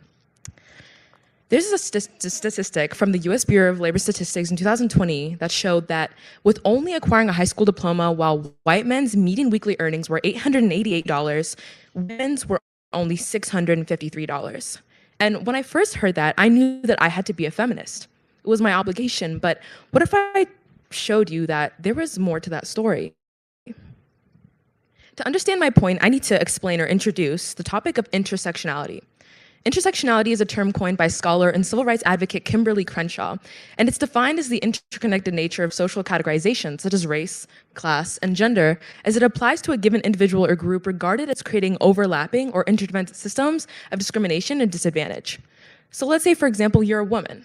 You're going to experience examples of misogyny. Yeah, exactly. She's definitely brainwashing. You can just tell by all of this what she's, babbling out. But I want to get to some a specific thing. Let me see if I can get to it, where she's actually showing how she was indoctrinated or brainwashed, like Dee said. But they even understand, even when they're totally brainwashed like her, it's been so unproductive for them that even they're starting to get it. But it's unfortunately too late for a lot of them. But I want you to hear it out of her own mouth. So watch. Disability or a woman from a lower financial status, you'd have to experience additional oppression on top of that because of the fact that another facet of your identity is marginalized by society. Take the previous statistic I gave of the median weekly earnings. See, all women aren't actually making $653. White women are. With acquiring a high school diploma, while white... Because one of her points is that in the title of that particular video is that feminism is not for black women, right? And she's making the point that a lot of these women have been led down the wrong path because the issues that they have, and it's kind of what we've been saying too, was not pertaining to the dynamic between them and their own men. It was between white women and white men. So which her point is that somehow they have not been given a fair share inside of feminism. So I'm like, well, okay, so you're being discriminated against within feminism, but yet you're claiming that men have all are the root of your problem. I find that pretty interesting. Hispanic and Latina women made $593, and Black and African American women made $586. Western feminism, and that has more to do with market value, right? Than what she's trying to make it into, like it's just raw discrimination. It has to do with the value. It's like somebody said earlier, I think it was Shadow Zulu or somebody. He said that feminism can't compete, and I think it was Samson. He said feminism can't compete with capitalism, right? So they're crying about feminism when their issue is capitalism and their inability to compete in the market. That's what their problem is. And they're trying to make it seem as though solely because they are female, they're being paid less. No, you're being paid according to the market and according to your skill set. That's why there's not a lot of women on those oil rigs, which pay good money, because you don't have the skills or the physicality to go out there or the desire to work like that. That's why you're not going to get paid. That's why on average men get paid more, because men are more prone to do the heavy lifting and the dirty work that you don't want to do because you might break a nail or two. But let's continue. movement isn't really feminism.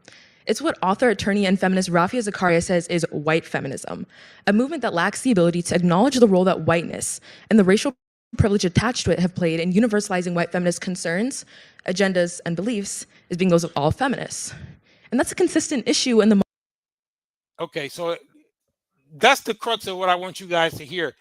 They're having a problem, particularly Black women and African women within the feminist movement, because they realize that they've been took in the very thing that they were all beating their chest about and mad about Black men talking such as discrimination, they're getting discriminated against within feminism itself. So that shows you how stupid it is, not to mention the fact that a lot of those white feminists that told them that they didn't need a man, they have men themselves. And while they're sitting up there probably like her, which is probably single and childless, and meanwhile the other women that put the battery in her back riding off into the sunset with a man. So that's how they got took, and they just used them to basically beef up their numbers to get what they wanted, and then now they're just basically crashing out. So I wanted you guys to see that. But yeah, let's get this part too. Because the other part of feminism that we don't want to miss is the slut culture, right? And how a lot of them like the OnlyFans culture and whatnot, but they go and start doing that, and then they have to get roasted like right here on shows. So let me show you this.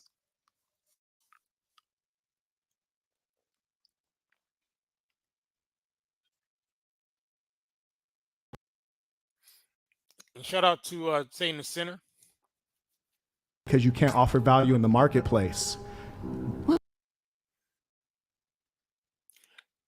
Yeah, that's kind of the point that I made earlier, right? Is that that's the problem we have, and that's why when it comes to feminism, they've been led down the road of destruction because they want all this sexual liberation, and then they all crowd into this sex work, whether it's OnlyFans or what have you, and then they all bringing down the market price for coochie, basically, and that's why they're all struggling on a lot of those apps. But I like what he's gonna say to her.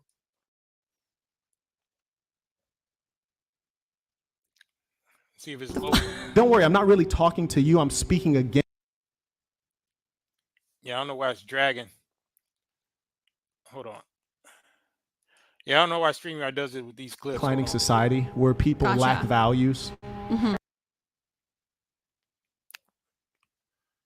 Yeah, this. So the point is this: if you had IQ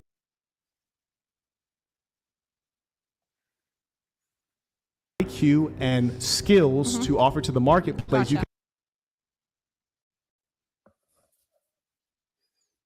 can earn a good income. Being that the most valuable thing about you is something that you never earned. You didn't earn knowledge. You didn't. Yeah. Well, anyway, basically, yeah, it's dragging too much. Skills. It's your breast that you paid for and your butthole. But yeah, it's just I want him to get that part. He's just basically telling her, her main skills or her main thing that she can bring to the market is something that she didn't earn. You heard what he told her. So to me, that's what they've done to themselves with this whole thing, and it's been crazy.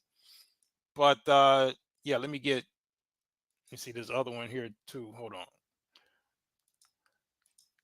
How feminism has destroyed them, and then you get guys like this guy, this simp. But watch what Tate. I know you know Pierce Morgan, right? This is a conversation between him and Andrew Tate about how women, how their role is actually a good one, but through feminism they actually lose all this kind of stuff. But he's going to kind of break it down pretty good. So it's just a short clip, but I'm going to play this and watch how he pretty much destroys this simp in the process. But watch this.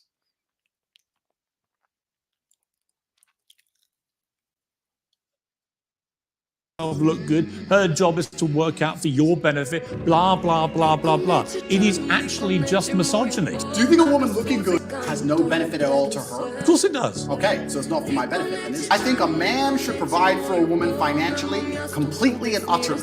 If she wants to work, if my partner were to say to me right now, I really feel like getting a job that would make me happy, then I'll say work. But she doesn't have to. Her job is looking after the children, looking after me, and being as happy as possible. I am a man. My life is stressful. My life is pain. I go to jail. I suffer. I have to deal with making money. I have constant endless headache. I do all of that so I can give you everything, but then I get to have you. Your job is to be here. I want you to smile. I want you to look your best and feel your best all of the time. Now, I go through so much pain so that we can be financially secure. So I hope the woman I care about does not have to work a job. If that makes me a bad person, then so be it. Because all I'm saying is I want to take care of her in every single realm. I take care of her physical safety. I take care of her financial security.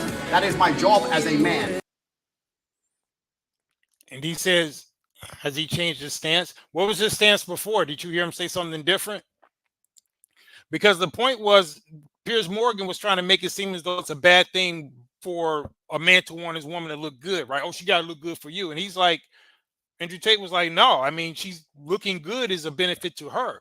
He says the bottom line is, and we got to put this in context, he's talking about a traditional woman, not the feminist, right? So I think a lot of us would agree that if you got a woman that's going to take care of the home, take care of your kids and all that. Now, I'm not against a woman. She wants to work from home or work for me, But you necessarily, if you can afford it, you don't want your woman working for another man, right? That's pretty much what he was saying. He said he go out there and grind and do this so that he can come home to a woman that's going to take care of him and his kids, right?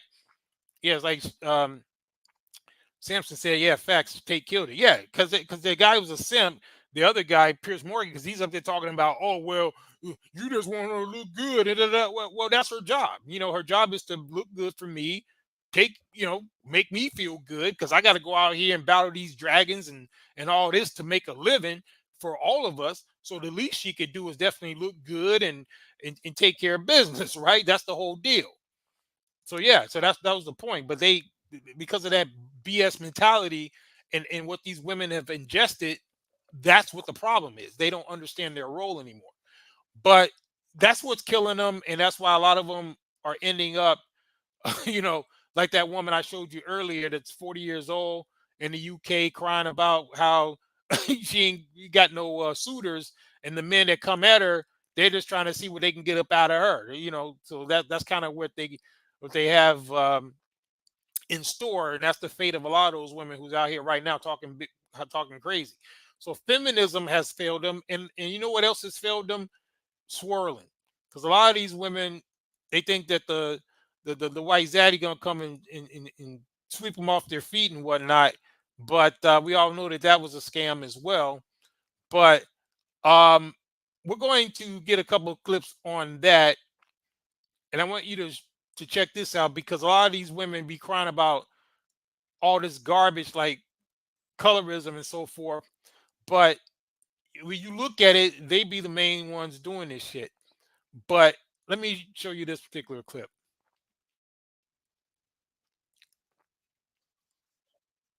I'm not gonna lie to you. Surprising. Why is that surprising? And shout out to D. So D, we have to. He's one of the dudes that constantly say how much he prefers melanated women, particularly dark-skinned women. And this, I want you to pay attention to this, all of you, because this shows you right here how even when you have a preference that's in line with what they claim it should be, they still don't believe it. When the guy, just like when you guys say you prefer natural hair, that doesn't change a thing, because they want to do what they want to do. They don't give a damn about your particular preferences. But check this out. That's surprising? Yeah. Why? Because dark men usually like light women, and their mothers be dark, and they be like, I don't want no dark girl. They go have a baby with somebody who's from Austria because they want their baby to be, foreign, or have certain color eyes or skin, or have a certain hair texture. Like, I don't want to have a baby with a black woman. So no, that's fair. Like, I'm not gonna.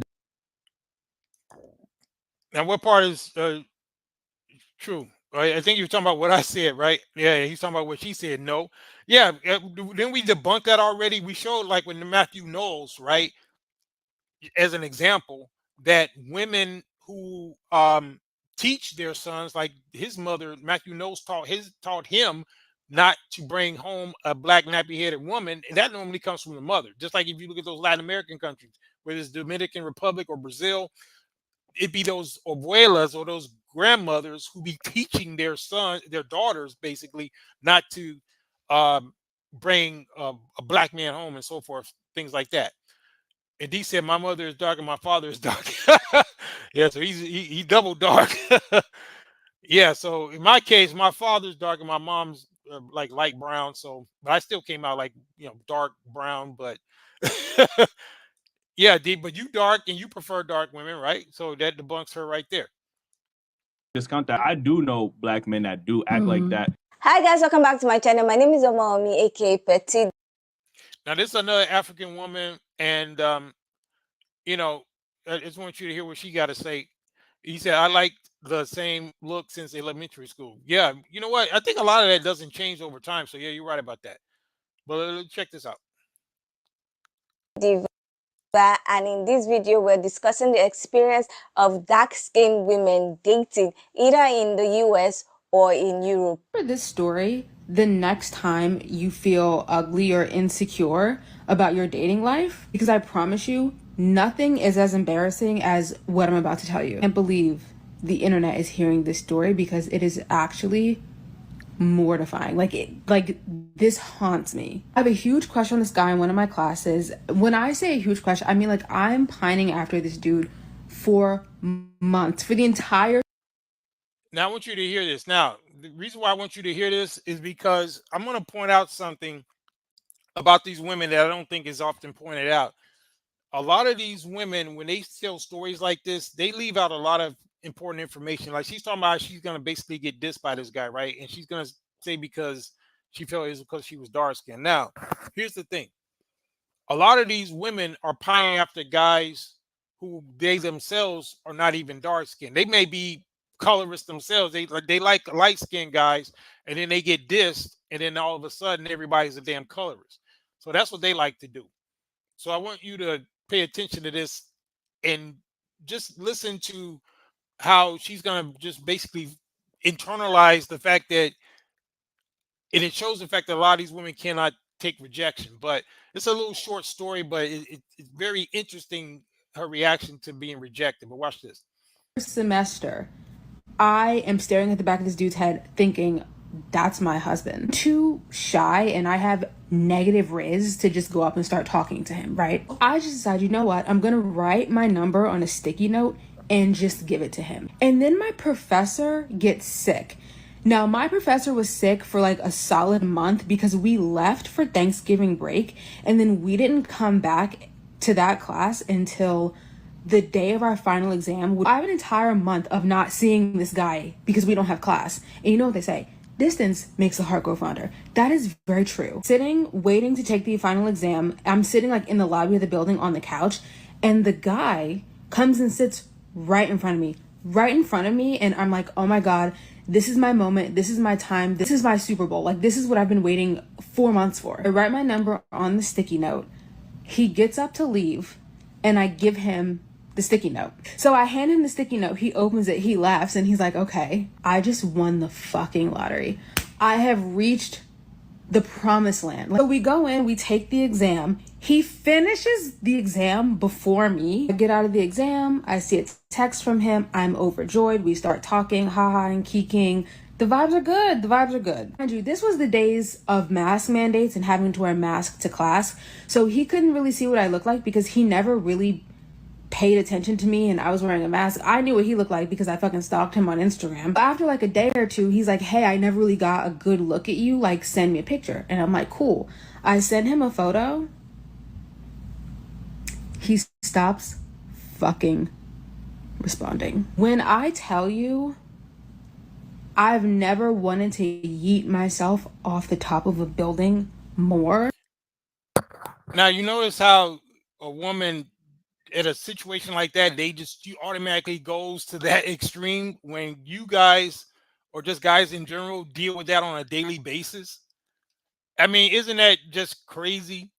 But she's gonna claim it's because she's dark skin or whatever. I'm like, oh, so the guy can't have a preference. So I mean, maybe he could have just maybe told you, but he didn't have to. That he wasn't interested. But look at just how she just took it so hard, right? I was mortified. I was embarrassed. I was ashamed. I literally have never felt embarrassment like that in my entire life. Especially because I was like, yes, I've made it.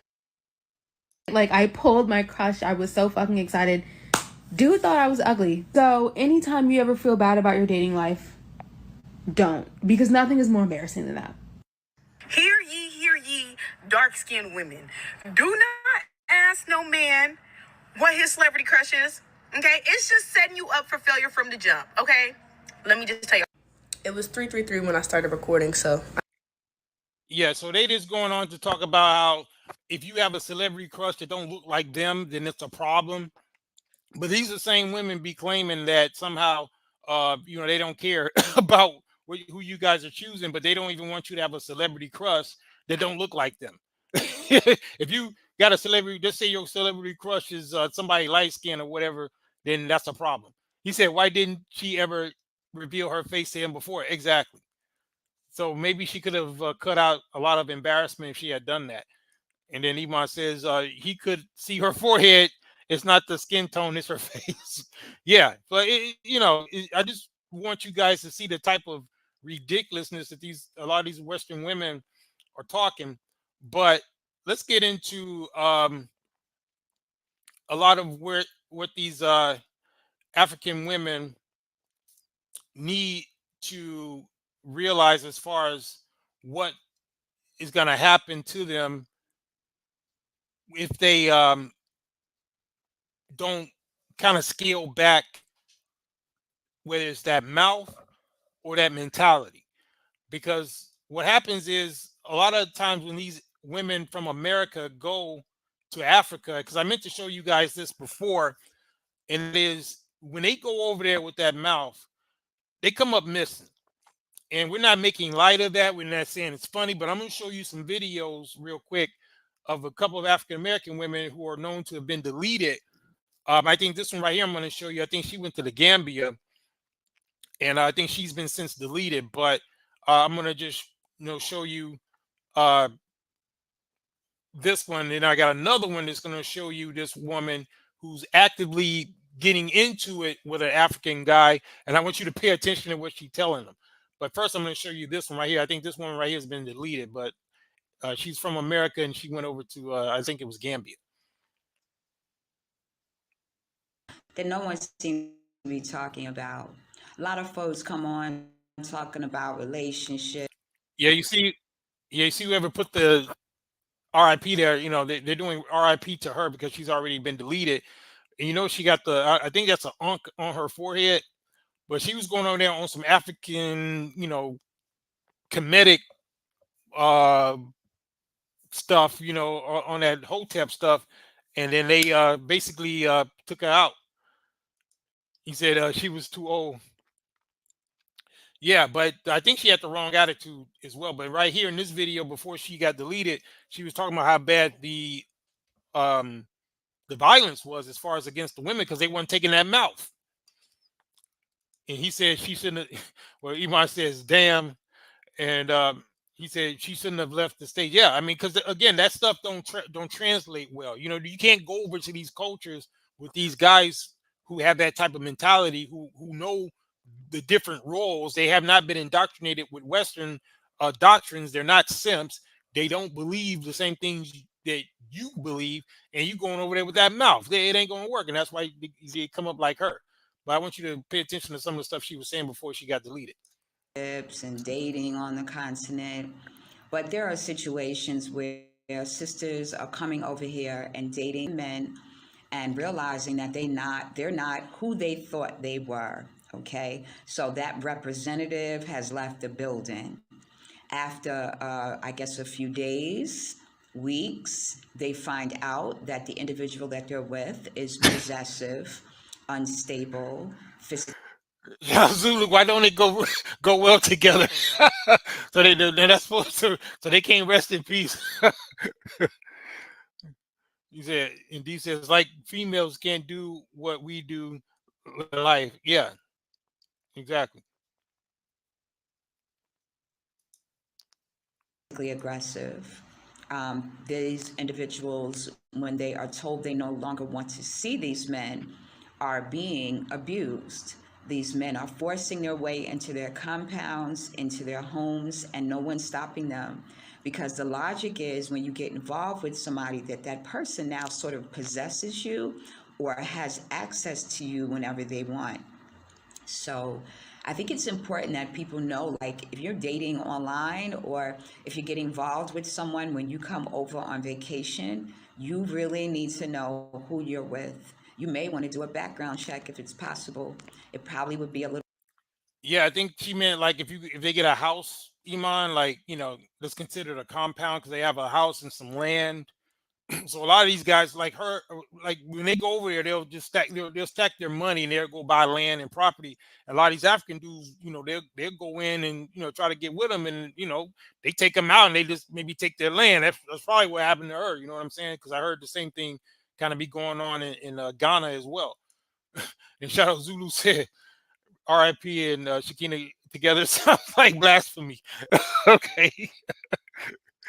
He said, you can see the age on her face. Yeah, I mean, that's what they do. They get, busted down in the West. They think they can go over there. They're like those white women. They go to Gambia because again, that's where I believe she was. They're from the UK and they go over there. They be getting all those young Gambian dudes and they be breaking bread on them. And it was so bad that the Gambia even banned it. I think British women and French women or whoever it was, they can't even go over there no more because they were getting a lot of those young dudes and they were tricking off on them. I'm sure you guys heard about that, right? A lot of them old white women from the UK and some of these other European countries going over there tricking off heavy.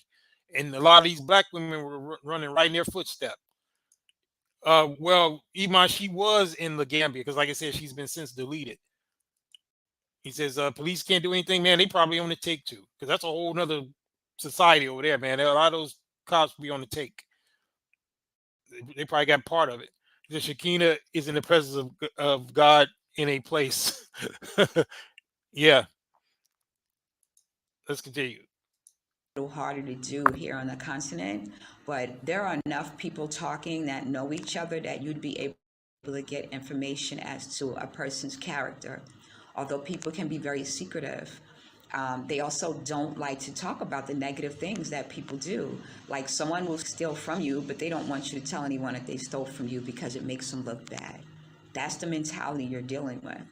And then you have Yeah, so that's why a lot of those African women were getting online trying to project like, everything was all good and all the dysfunction was over on you guys' side in America. And it's like what she just said, they'll be over there stealing from her, but then she don't even want them to, they don't want her to mention it because it quote makes them look bad. Yeah, so I wonder how bad it looks for them to, be deleting people. So I'm sure they don't want that to be seeing the light of day. And then Iman says BB breaking bread and breaking backs. Yep, that's what happened. They be getting their backs broken while they breaking bread. Exactly. have sisters coming over here who may think they're pretty savvy, maybe a little experienced. They come over here, they get involved with someone, and somehow they end up in a situation where they're being accused of being a whore, or they're being looked at as a ATM. And when they refuse or they decline, that's when the aggression comes out. That's when you really get to see who you're with, right?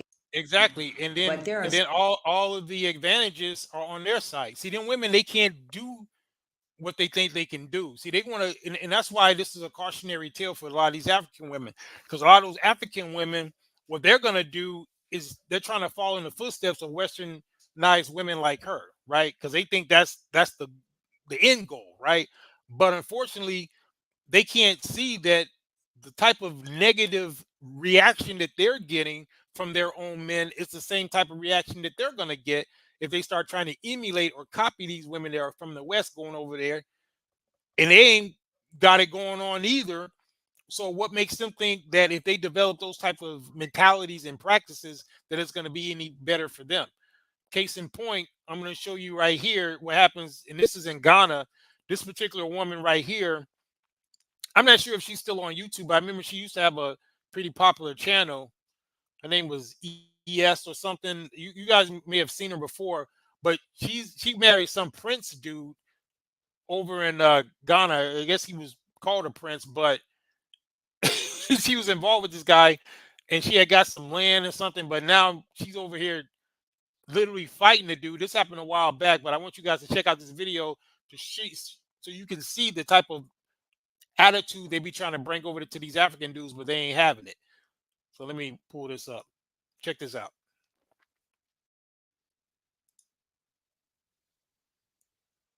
All of you, family and friends on YouTube, ES is backing out of my house. After the live stream, I came in. Yeah, so her name is ES, and she had a channel because, like I said, I think it was called Eat, Love, Travel, or something. I forget, but some of you might be familiar with her. She had a pretty big channel, but she was pretty much getting kicked out of this man's house. And watch how she's gonna be acting, what she's gonna say to him. I want you to pay attention to this. It's crazy. Okay, so he's filming, and she's coming on the screen now. But watch how disrespectful she is to this dude in his own country, in his own neighborhood, in his own house. I'm here. Look at you. I'm here. What is this? hear the truth. I'm not weak. You're so fake for the camera. You see how you see, no, I'm nothing. I'm nothing. You're not drunk. Did you buy me a drink? Did you buy me a drink? No. Did you see how? And you all sat there. So did you see how my brother is pleading with her? And she's disrespecting. This is your tradition. Look, you see? You hit women and you're talking. You see? You see? You hit women. You see? And you're still running your mouth. You see how she's disrespecting women. You got your hands in your pocket. You see how she disrespect my brother? You see? I'm sorry. The eldest brother in my family. This is her wife, Napa. You see? Who has been washing her. And look at the little African woman with the head wrap. She look like she want to hit her herself. Yeah, no sympathy, right? But look at if you look at the woman, she look like she ready to hit her too. But where's the solidarity at? Because she acting out of order. But that's the type of mentality they bring over there. They bringing that over there. They think that that's going to be well received. They're all on the continent like that. Yeah, they bringing all that garbage over on the continent. Crazy. Yeah, he said, my brother. Yeah. Close ever since she's here. You see how she disrespect them. You see? you are down, but you don't know you are down. Are you gonna knock me? I'm not gonna knock you. I'm not gonna hit you. You don't see this wickedness in your brother? I'm not gonna do anything to you. I'm not gonna do anything to you. But I'm gonna share it to the world to know who you are. But it's funny how she's claiming that he hits her, but she literally got to be physically held back because if he's not holding her back, then what's she gonna do, right? He said all that emotionality, yeah. But that's what they're bringing over there. But yet they'll claim that you're the problem. But they look what they're bringing on the continent, though. So look at the female, yeah. Thank you. Let them know who I am. Yeah. That I don't sit back. No man can abuse you in this world. It is your character that will abuse you. My character abuses. Sure. Just look at me. Look at my body. Look at me. Ever since I come back from your project, I did not get the shower. You're not full. Did you pay me? No. Are you serious? Did you pay me? Bitch, you got paid in pussy. Kick rocks. What is pussy? Did you guys hear that? Because a man been working on a project. Because I think Iman might be familiar with it. Because she had this project that she was working on, and he was been working on it. And he's like, "Well, did you pay me?" She said he got paid in pussy, basically. Said, "Damn, son, yeah, D, you heard right. I'm gonna play it again for you." Said, "Damn, son, yeah, I'm gonna play it again. Check this out." But then they're the same ones claiming that the women want you guys money, right? But watch it. I'm gonna play it again. American woman over in Ghana, but this is how they do over there. Check it out. And I don't sit back. No man can abuse you in this world. It is your character that will abuse you. My character abuses. Sure. Just look at me. Look at my body. Look at me. Ever since I come back from your project, I did not get the shower. You're not full. Did you pay me? No. Are you serious? Did you pay me? Bitch, you got paid in pussy. Kick rock. And she called him a bitch. Damn. He said that's what O'Shea said about her years ago. Yeah. Well, it still applies because they're still going over there doing this type of stuff. And that's why they be coming up missing. It's crazy. And Shao Zulu said, you get paid in cat. Yeah, that's what she told him. Y'all heard it twice. He said, this is Ghana. Damn, son. Yep, that's Ghana. Yeah, but check it out. What is pussy? Dumbass. You invited me for the pussy. You heard him. He said, you invited me for the pussy. Yeah.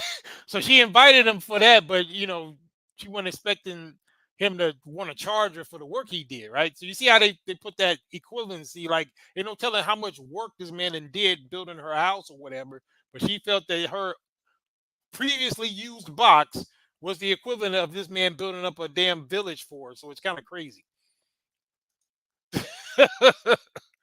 Look at yeah, but yeah, that's pretty much in their mind. That's an even exchange, right?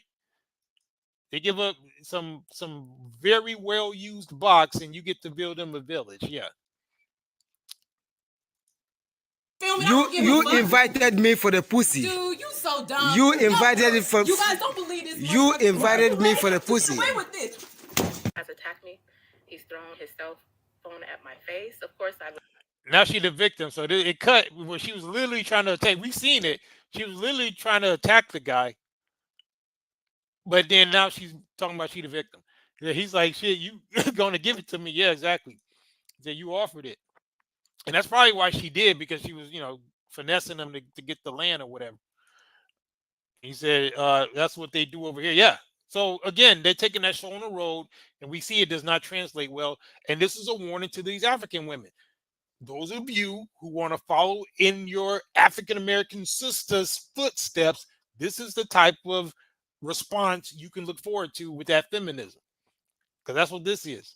Let me play a little bit more of what she's gonna say. flashback because it's a natural, I guess, reaction to when someone's abusing you. He not only did it in the house, attacking me out of my sleep while he was giving his apology. After he's giving his apology to you guys, that fake ass apology that you guys ate up, while I was patiently laying down in my bed, trying to recuperate so that I could leave today, while you guys are praising him. Yeah? You guys are so naive. Nobody speaks up. Just like here, I was packing my things up. These little boys, everybody watched me pack my things up because everybody believes what he says. When I tell you that I just saw the devil, I couldn't believe it. He liked to get that rise out of me. Look at how he gets to be the villain and she's the victim because she was all up in his face.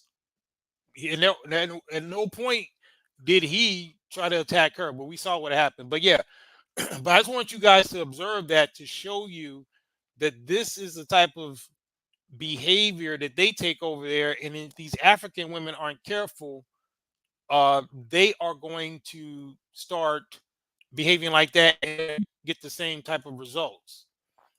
Yeah, she's talking. Yeah, she's the one that's satanic. You can see how she was acting, but she was projecting that onto the other guy. So it's kind of crazy how that works, right? But yeah, let's get some more of this. Yeah, we got some more crazy stuff going on.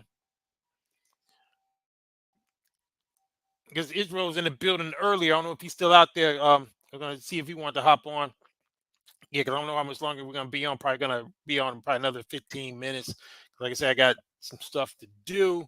But oh yeah, let's get how the fact that a lot of these women, when they adopt these doctrines, whether it's feminism or what have you, it ain't working. So whether they going over to these women that are from the West thinking that they're going to take that show on the road to the African men, or if they go to these non-black dudes, it's the same thing. Let me show you this right here, because this what happens to them as well. Check this out. We see they got deleted on the continent, but we also see this. Deputies have made an arrest now in connection with the disappearance and what they are now calling the murder of a woman from Broward County. Her husband is now in custody. Let's go now to Local 10 News reporter Joseph Ojo. He's live with the details that are just coming into our newsroom. Now this woman, she's actually foreign, but I think they're going to tell you in the story. But check this out. Joseph, fill us in. And a big development in this case this noon. Broward Sheriff deputies actually just confirming that sadly that 39-year-old woman that they had been looking for has died, and they just said that they have made an arrest. Now let's go to this picture of the suspect. This is 36-year-old Jose Luis Pacheco. He is the husband of the victim, 39-year-old. So yeah, remember they, either they go to the white man or Latino man. So it looks like they get the same responses over there. So it's kind of crazy. Mimos Doseo, who had been missing since last Thursday. BSO says along with Miami-Dade Police Department investigators, they arrested Pacheco Monday evening in Hialeah in connection to the disappearance and murder of Doseo. The missing person alert was issued for Doseo on Saturday after she was last seen at her home here in unincorporated Broward County on Thursday. Detectives say Pacheco told them that he had not seen or heard from Doseo in a couple of days and that they were in the process of getting a divorce. A search warrant was obtained for the couple's home and the car that they share together. So they were in the process of getting a divorce. I guess he didn't want to wait for the paperwork to clear. He just wanted to take care of that immediately. During the search, investigators found evidence that suggested that Doseo had been murdered in the couple's home and that her body had been transported in the couple's car and placed in an unknown location. Just yesterday, on November 14th, a warrant for Pacheco's arrest was issued, and he is currently being held on one count of second-degree murder in the Miami-Dade County Jail. We are expecting more updates on this story, so once we do learn any more, we will be sure to let you know. We're here reporting near Fort Lauderdale. I'm Joseph Ojo, Local 10 News. Certainly not the way this family wanted this one to end. Okay, thank you. Yeah, Samson says women in Mexico and South America get deleted constantly. Yeah, but if you hear them tell it though, a lot of the swirler types, and a lot of that stuff don't happen, right? They always seem to overlook scenarios like that. But yeah, her name was Doseo, so I believe she was from Africa as well. But yeah, but to me, these are things that should be red flags to the fact that their behavior does not translate well. You understand? They need to be given more of this right here, what I'm going to show you right here. They need to be doing more of this right here instead of what we saw in those other clips. They need to be.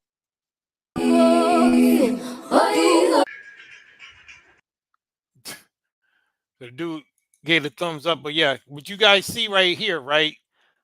That's for cultural reasons. They are allowed. I believe that's another Zulu. So Shadow Zulu still in the building. That's for you, bro. I believe that's another Zulu princess for you. And yeah, they're allowed to have certain extremities for your viewing pleasure without it being censored because it's for culture. It's for the culture, okay? So it's fair use for the culture.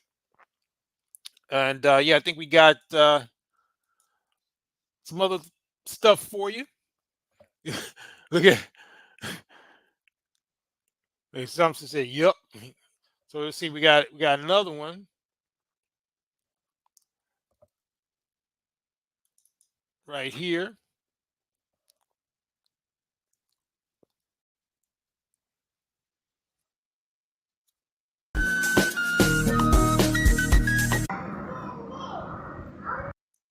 I don't know whose finger that is, but yeah, because they just show that they show a little at a time. But there you go. So it's better when they're just allowed to be in their culture. Yes, building. Yeah, Perry with the I think those pineapples. I don't know exactly, but yeah. So when you have women that are more in tune with their culture, you can see the femininity, right? You could see the fact that they are cooperative and so forth. So, there may be hope yet for the African continent because again, we've been going hard, and I stand behind the facts that we brought out. But we wanted to give in these waning minutes of this broadcast, we want to definitely let you guys know that there's some positivity, over there. Here's some of them poking through the shirt for you. So in case you don't need to see it all out in the open, if you just want to see the little.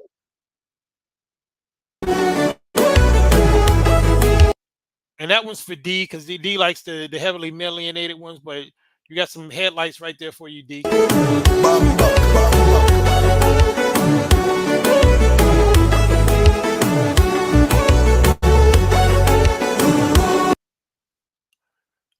Yeah, so you know what I mean? So you guys just have to understand that it's not all bad over there.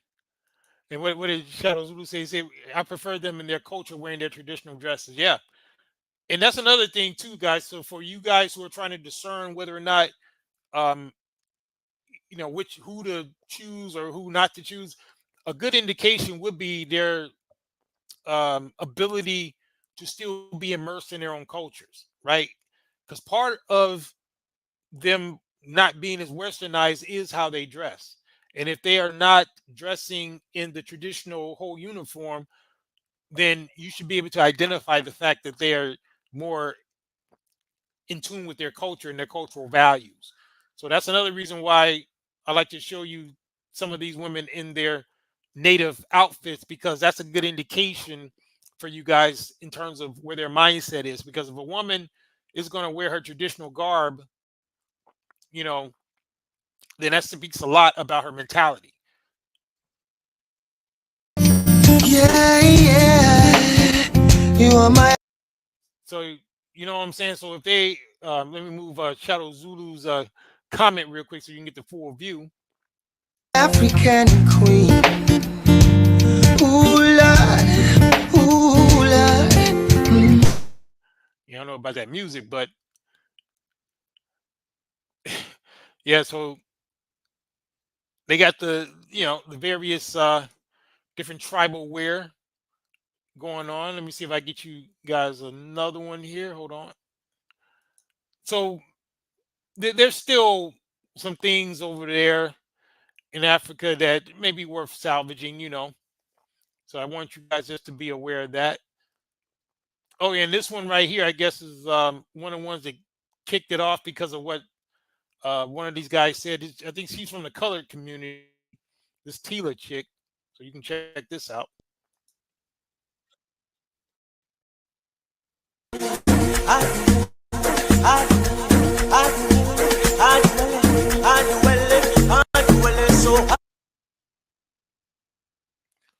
Okay, so I believe she's from the colored community, and she pretty much was one of the ones that prompted us to do this video, because there was a guy who saw her, and then that's when he made the statement that African women are the best option or something like that. And that's the reason why all those different various assortments of wildebeests and water buffaloes start coming out talking crazy against you guys, saying that you guys have to pay all these dowries. But my point was that those guys who were talking about women like her, you know, those are the guys who basically um, are going to Africa to get women like that, or like D would say, the straight crossbreed.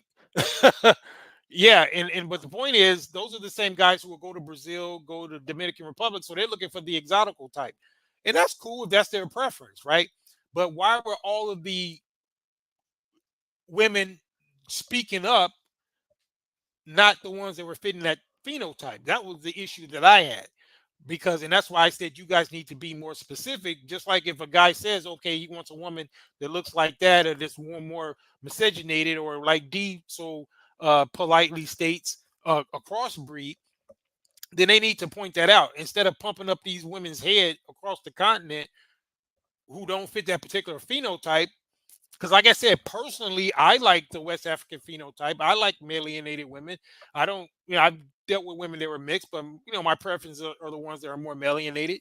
But the point is, when you just making a blanket statement, even though this might be their preference, they'll just say she's an African woman instead of putting the proper context, and that's what's giving the ability for a lot of those women to be talking crazy. So that's what my whole point was, and that's why I wanted to show you guys her. But D says you can get that here. Yeah, exactly. That's a good point. That desire, they desire that aesthetic. Yeah. He says that's their choice. You're right. But the only problem with it was D is that when those guys were saying that they want African women, they had her in mind, and her and women like her, whether it be, and like I mentioned, those miscegenation zones in the Horn of Africa, the colored community where she's from, with various, other cultures that, in Africa that have been mixed. That's their preference, but all these other African women who they were not even talking about were the main ones running their mouth, and that was the problem I had with it. And then that's what D, and then Iman says exactly. Yeah, so we're gonna get a few more clips here before we wrap up, guys. But yeah, um, let me pull up this one right here. Show you guys how crazy some of these women be getting with this foolery.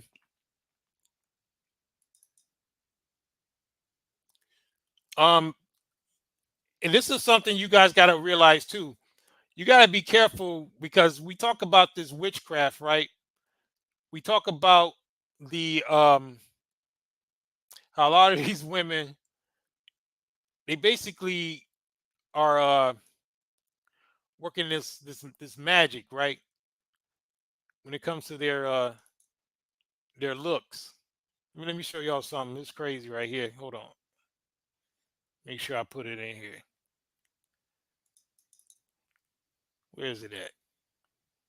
Oh yeah, this is funny. Okay, here's another one from the colored community, but this just a little.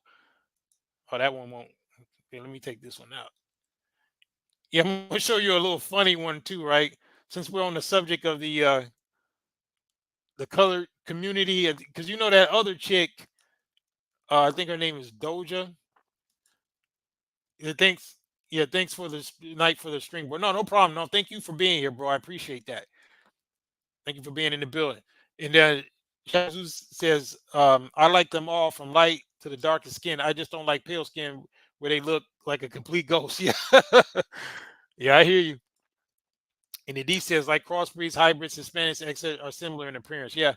So it just depends, some guys like what they like. And I'm not here to police what guys like, but we got to put things in their perspective. So for the guys who like that, they need to be specific. They need to say, hey, man, we need to go to the color community. We need to go to Ethiopia or somewhere where they're miscegenated because that's their preference. Because when they just say Africa without the context, then it makes all these other women head get big, the westernized ones, and they start coming out here talking crazy.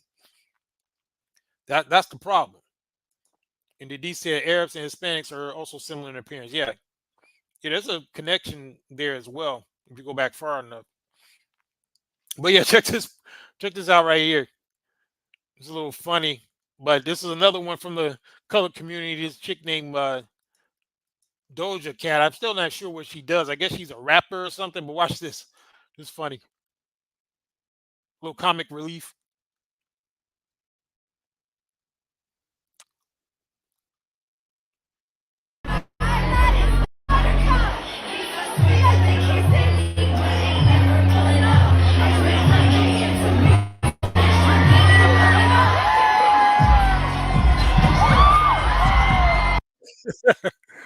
You see that? Watch this. I don't know if y'all guys saw that, but watch this.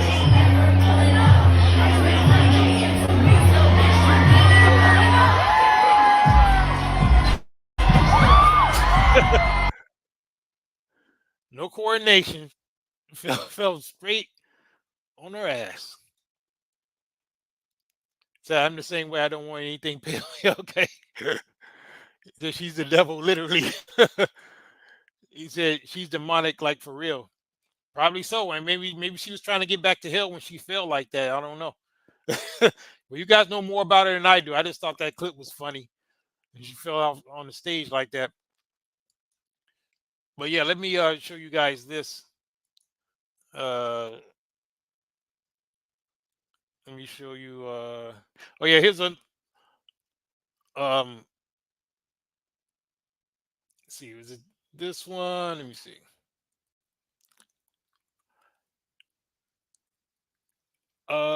Which one I'm gonna get? Okay, yeah.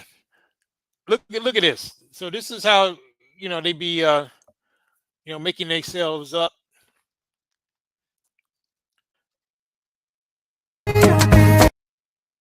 So this is an African woman right here, but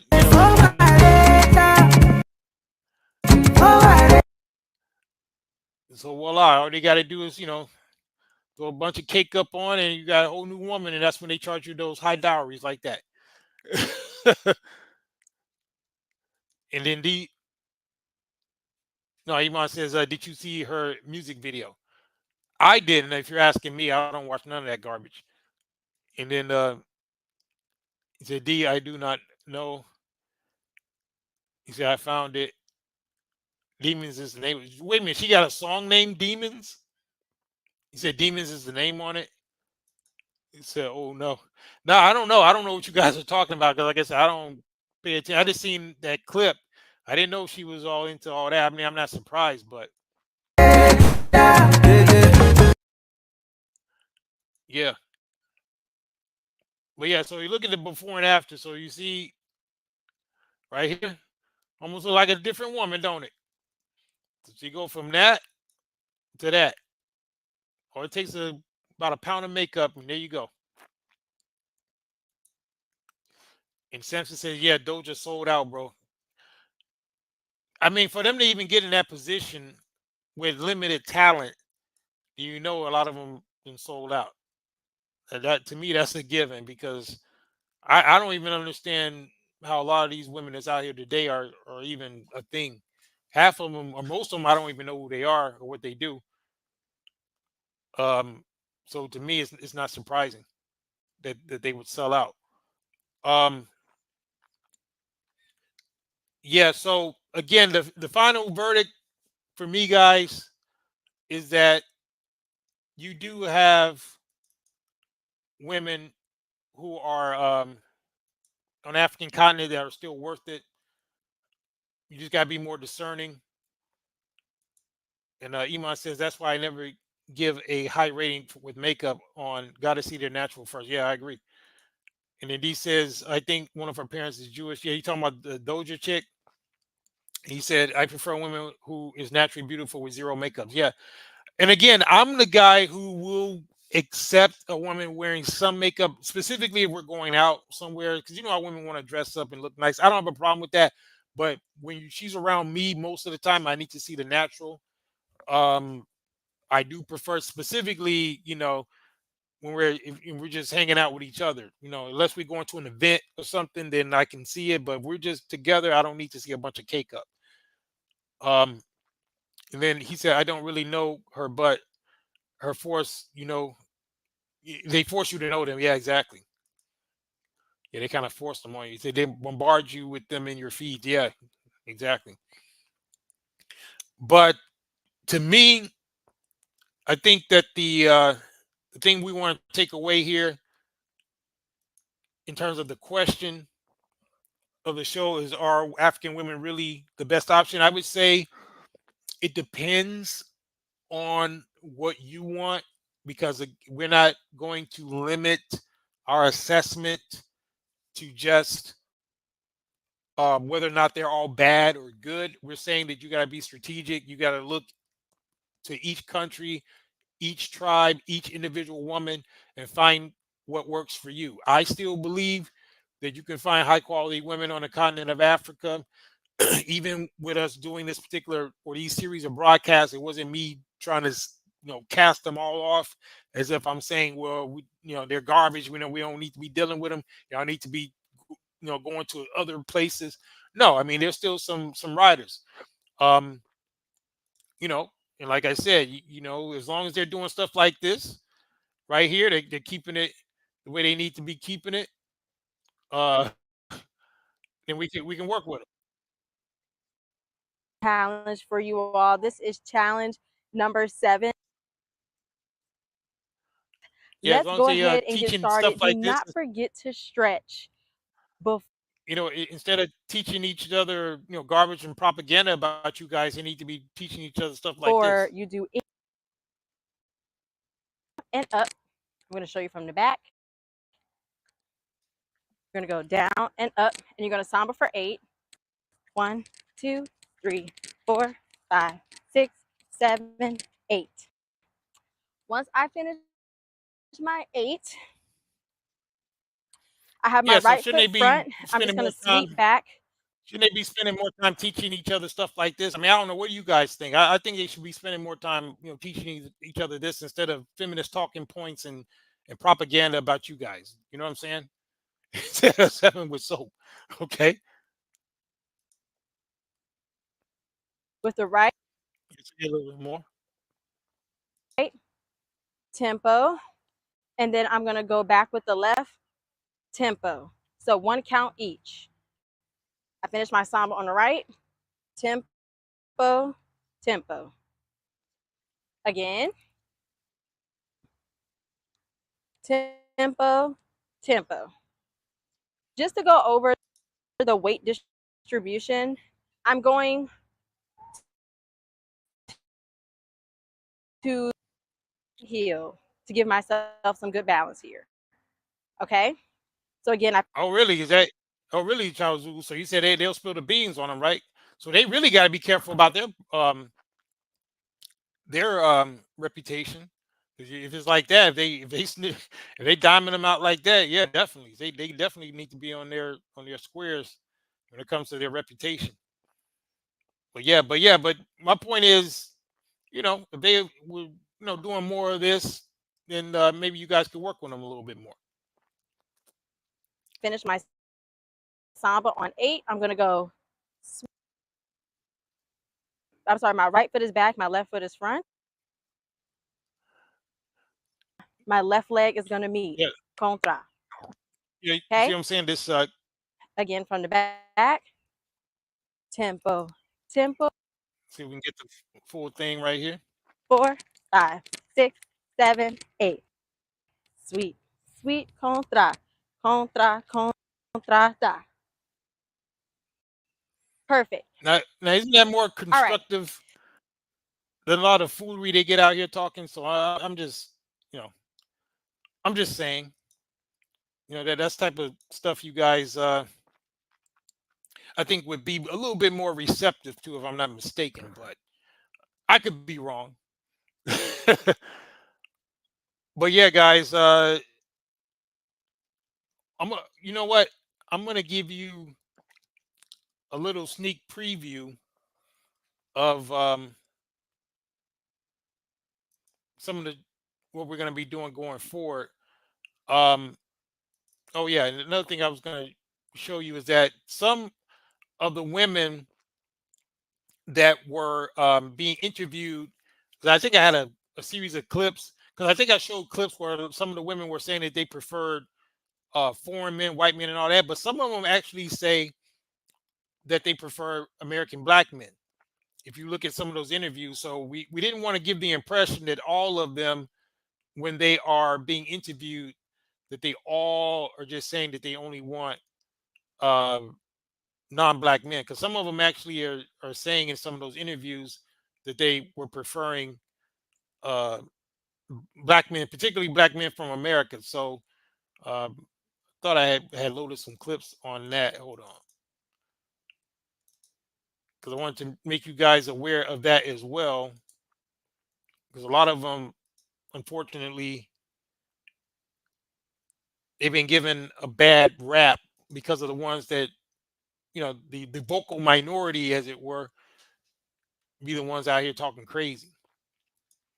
But I'll probably save it for another broadcast, because I don't think I put it in that folder. But what I'm going to do before we wrap up, I'm going to give you guys a sneak preview of the type of shows that we're probably going to start doing next week, dealing with how we got here in the West, because I think a lot of times there's been a missing context as far as the reason why things are as bad as they are.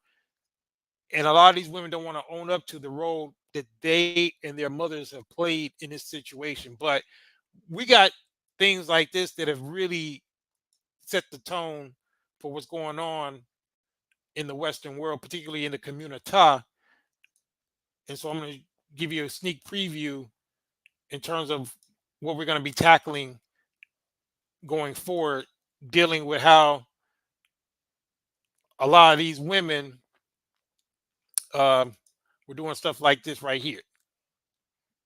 So check this out.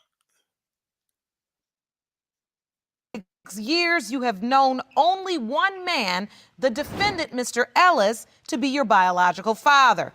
And you're devastated that he is claiming you're not his. Yes, Your Honor. Mr. Ellis, you say that Ms. Lyde's mother was unfaithful during your 7-year relationship and that you are certain you are not Ms. Lyde's biological father. I don't really have a relationship with Mr. Ellis. It's been hard. I had a long, hard life growing up. I mean, I ain't no doctor or nothing, but I'm pretty sure two people this color ain't gonna make no baby this bright-skinned. You had a DNA test already?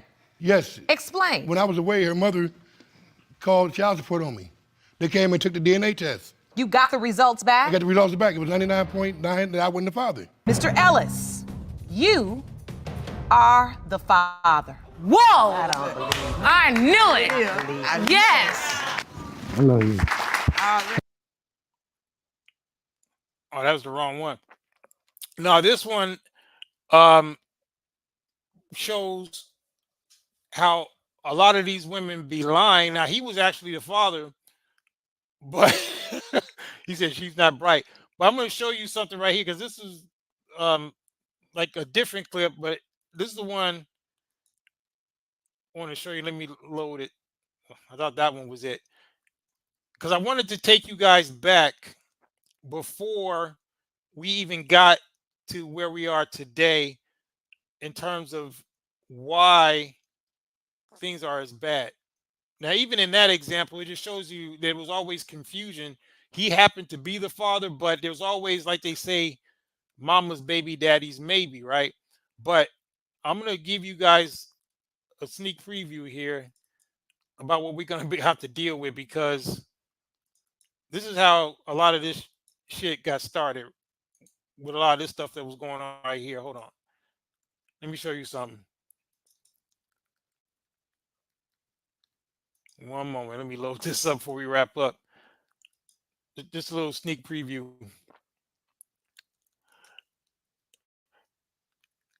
You say, what?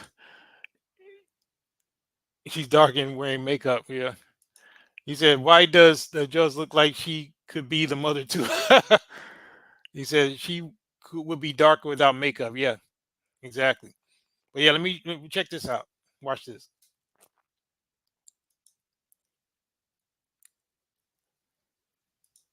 We're gonna have to tackle this issue next right here.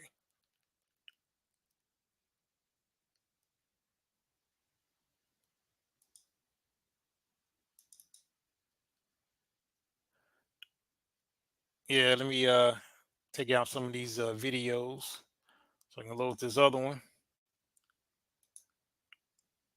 Probably one of the last ones we load up. Hold on one second.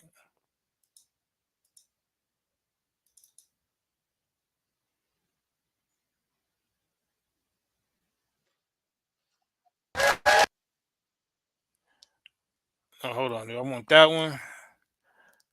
Well, this one's crazy too, but I think I'm trying to get this other one. Hold on.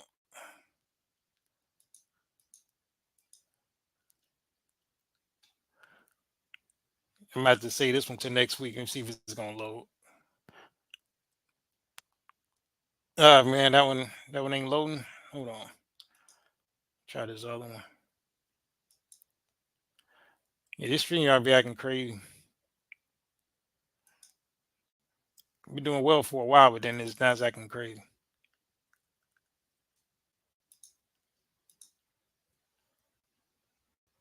Okay, so yeah, let me just go and play this one. Yeah, Maury. Yeah, like Iman said, remember this one. Maury's a legend. Yeah, man, it's some crazy ones, bro. We're gonna have to dissect a lot of them because that, to me, is what puts things in its proper context.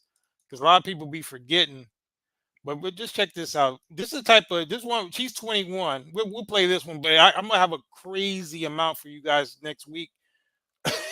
You ain't gonna believe some of them, but this one's crazy because she's 21 and she was basically getting busted down by a 63-year-old dude.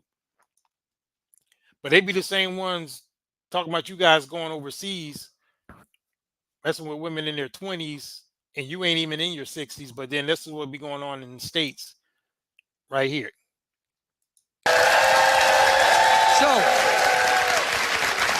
So even at 21, after some years of failed relationships, Tisha became fed up with younger guys.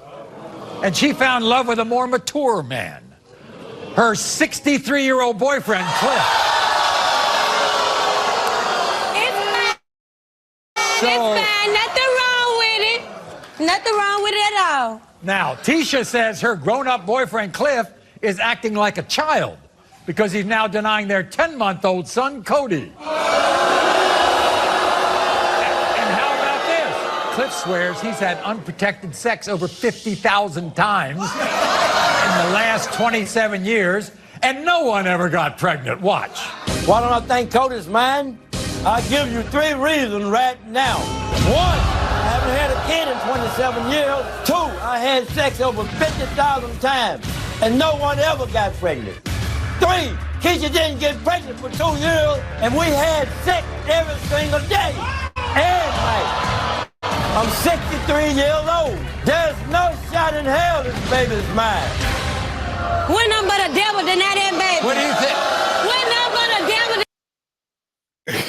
devil.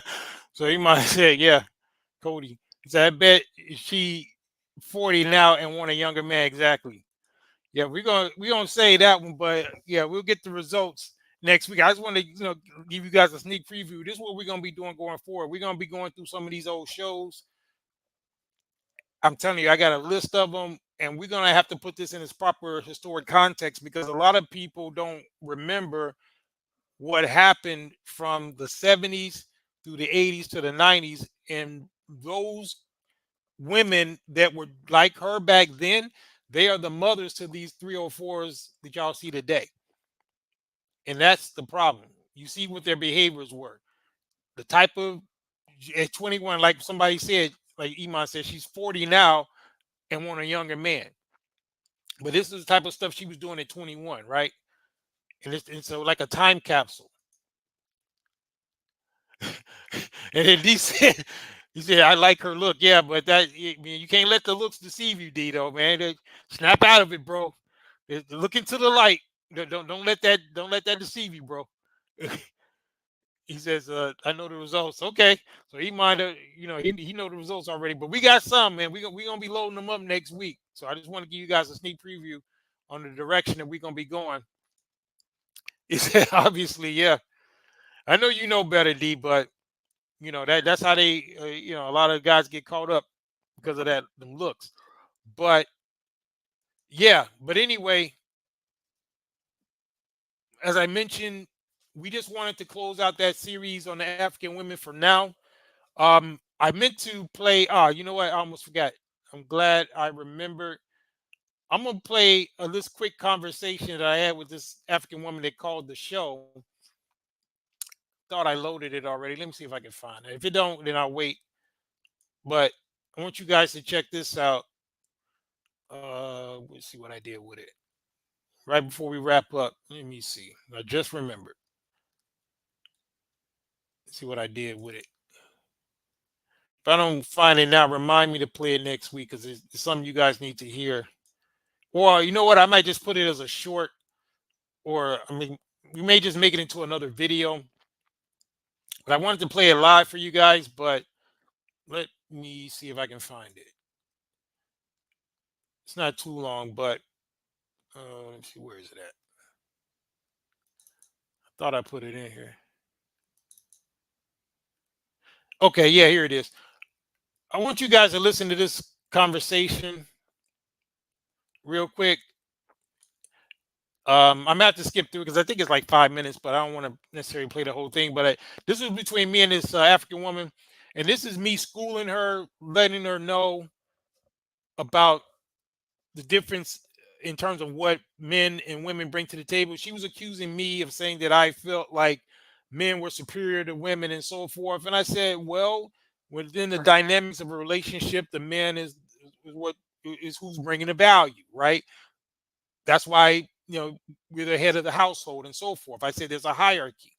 And that's the problem with women and with feminism is that you guys don't understand that just because a man is a leader and the man is supposed to guide you, that doesn't diminish your value. That means that your value is measured by your ability to support that man in his leadership. But they don't understand that. But I want you to hear this quick this conversation between me and this African woman that we had last year. But I do recommend you guys go listen to the entire conversation. But I'm gonna play this clip. Hold on.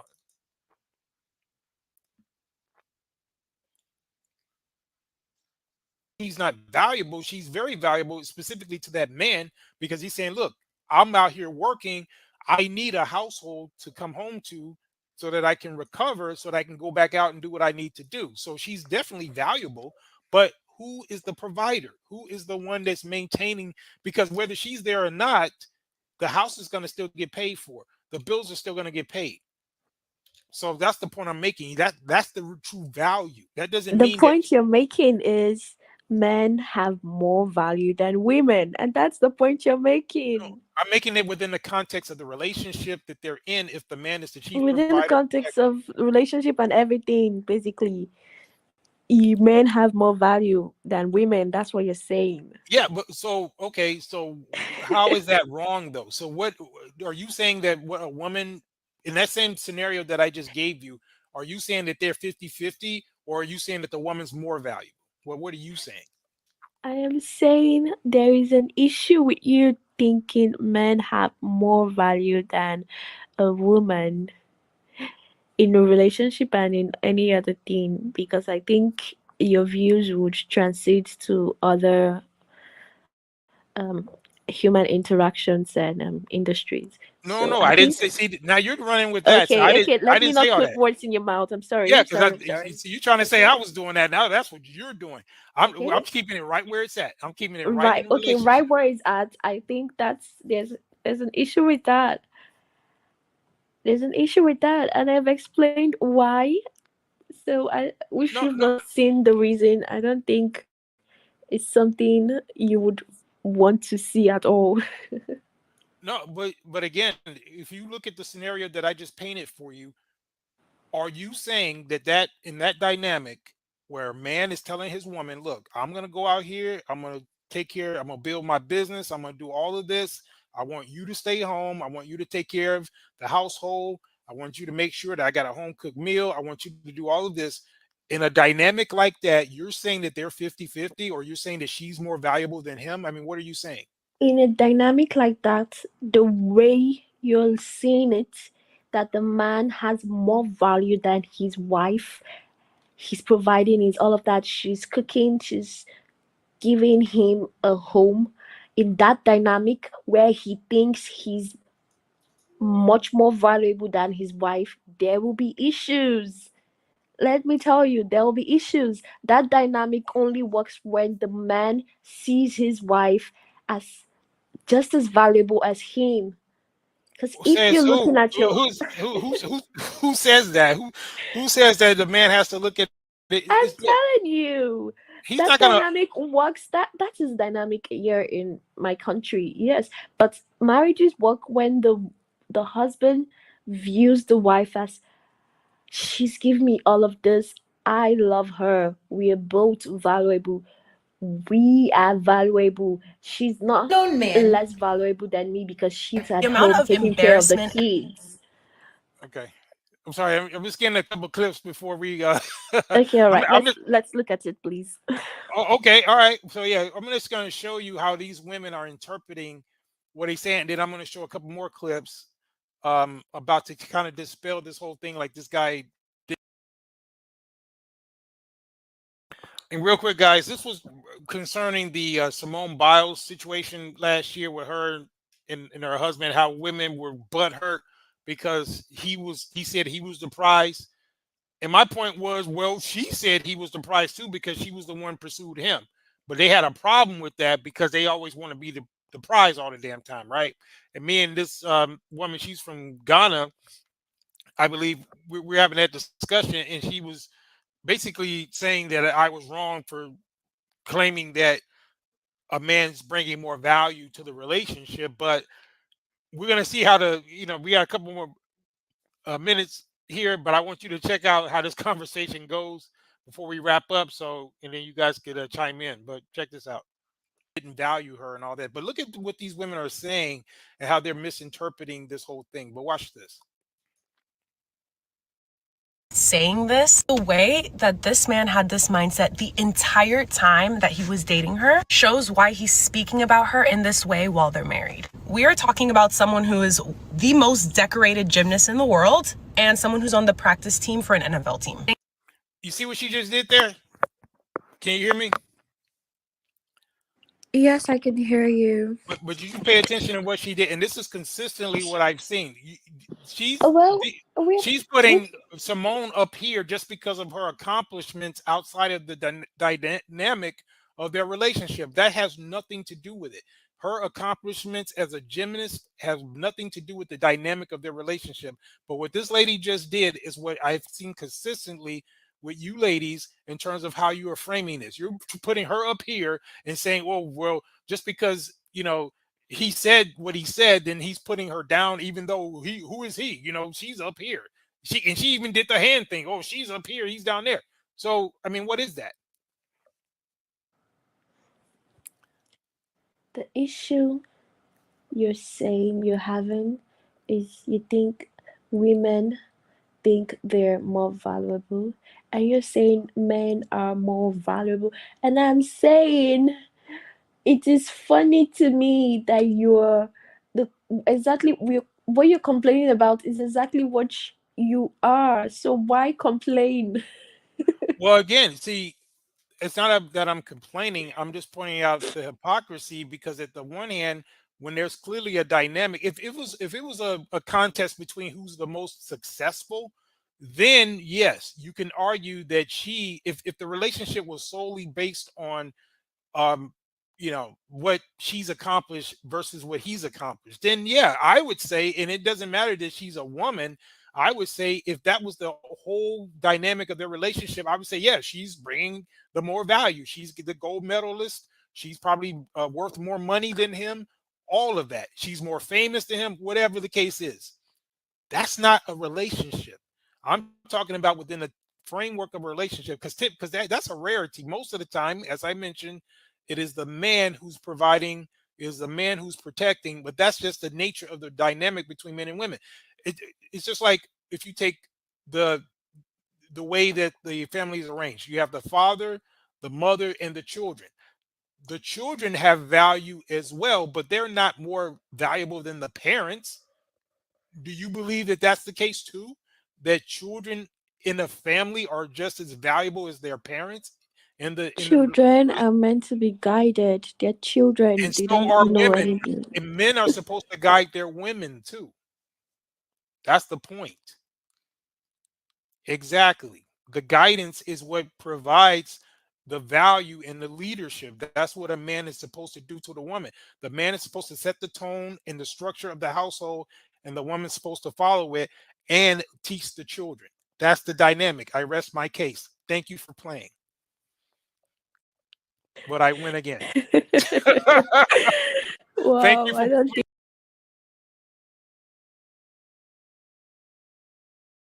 So there you have it, folks. Yeah, I just wanted you guys to hear in real time what happens with these women, whether they're from Africa or from America. They come over here and they try to go for the king, and then they actually make my points for me, because like I said before, a lot of these women used to come in the comment section talking crazy. We just had to dissect their arguments to the point where they don't even really come around that much anymore. But what are you guys' opinion on that? We still got you guys in the building before we wrap up. Did you see the point that I was making? And to me, I was schooling the young African lady because she was on the brink of falling into that feminism trap, but I had to remind her and let her know the value that men bring and how men are supposed to be the leaders. And that just like if you compare it to the dynamic between the parents and the children, that's not to say that the children don't have value, but you cannot equate the two, because the parents are the providers for the children and the protectors, just like the men are for the women, right? So that to me is what the dynamic should be, and that's the way it works. And it does not work when you try to make it a 50-50 thing, or equal, which is the main thing that they're always complaining about anyway. So that was the point that I made, and that's what I had to tell her. I rest my case, because you cannot get out of the fact that the ones who are providing and protecting, that's where the value is. That doesn't diminish the value of the one being protected, but whether you're dealing with the dynamic between the parents and the children, or the men and the women, that's the way it works. And as you saw, she really didn't have a comeback for that. So that's why I just had to rest my case. But but anyway, yeah, so like I said, we're not gonna break the 3 hour mark tonight, because I got some things to do, but I did kind of fill in as much as I could here with the time that I wanted to allot, which was under 3 hours. So we put in some work tonight. Thank you guys, everybody who's still in the building. Salute. Those of you who once again are going to be able to check it out on the playback, we appreciate you. Yeah. So like I said, we definitely had to put that nail in the coffin tonight and show that even after all of the uh, destruction that we put in to expose the false image that a lot of these African women were trying to paint, we do believe that there's still some value there. I still would encourage a lot of you guys, if you want to go there to Africa, you can. Um, that to me is a good thing. And Shadow Zulu says it's also the same reason men and women don't compete in the same sports together, right? They have a section for men and a section for women. We are not equal, exactly. But they still try to compete, just like when what's her name? It was a boxer, right? Shields, I forget her first name. She was talking about she wanted to box a man, and they showed her in training getting knocked down by some Russian dude, put her on her butt. And then she got the nerve to talk about she wanted to box a dude in a real match. I'm like, get out of here. You can't even survive training with a dude. But yeah, you're absolutely right. That's the issue. And they just need to accept things the way they are and stop trying to embrace this stuff. And for the African women, the ones who can be salvaged, then they need to abandon that whole notion.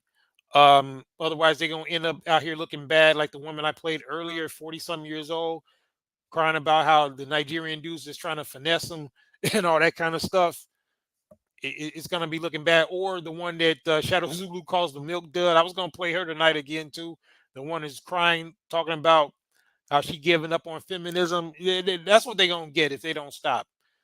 Because there's nothing coming with that type of mentality. So for you African women who might be lurking in the shadows, um, this is your fig leaf. We're giving you an opportunity to see both sides.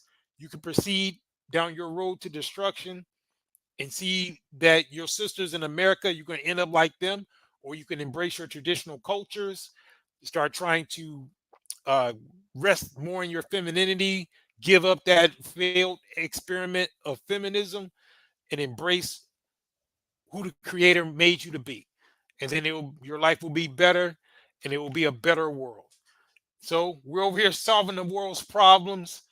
And there you go, guys. So once again, thank you for tuning in. We're going to end on that note. Once again, it's been live. I appreciate everybody that came through in the building. You know how we do. We got to put in that work tonight. We will be doing it again next week at the same time. But strap in because we're going to be going in heavy, showing you guys how we got to this point.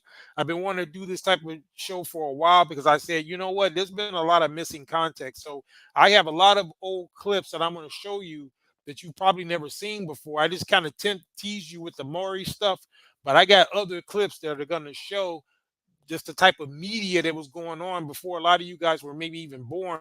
But I grew up looking at some of this stuff, some of the music videos and some of the artists, particularly the female artists that were out at the time. And I'm going to show you where I remember things going down the tubes and off the cliff with regard to the dynamic, how it got to this point, because a lot of people be forgetting and then they want to blame you guys for the way things are. But we're going to put in that work next week. But at any rate, once again, thank you for showing up and showing out. We appreciate you.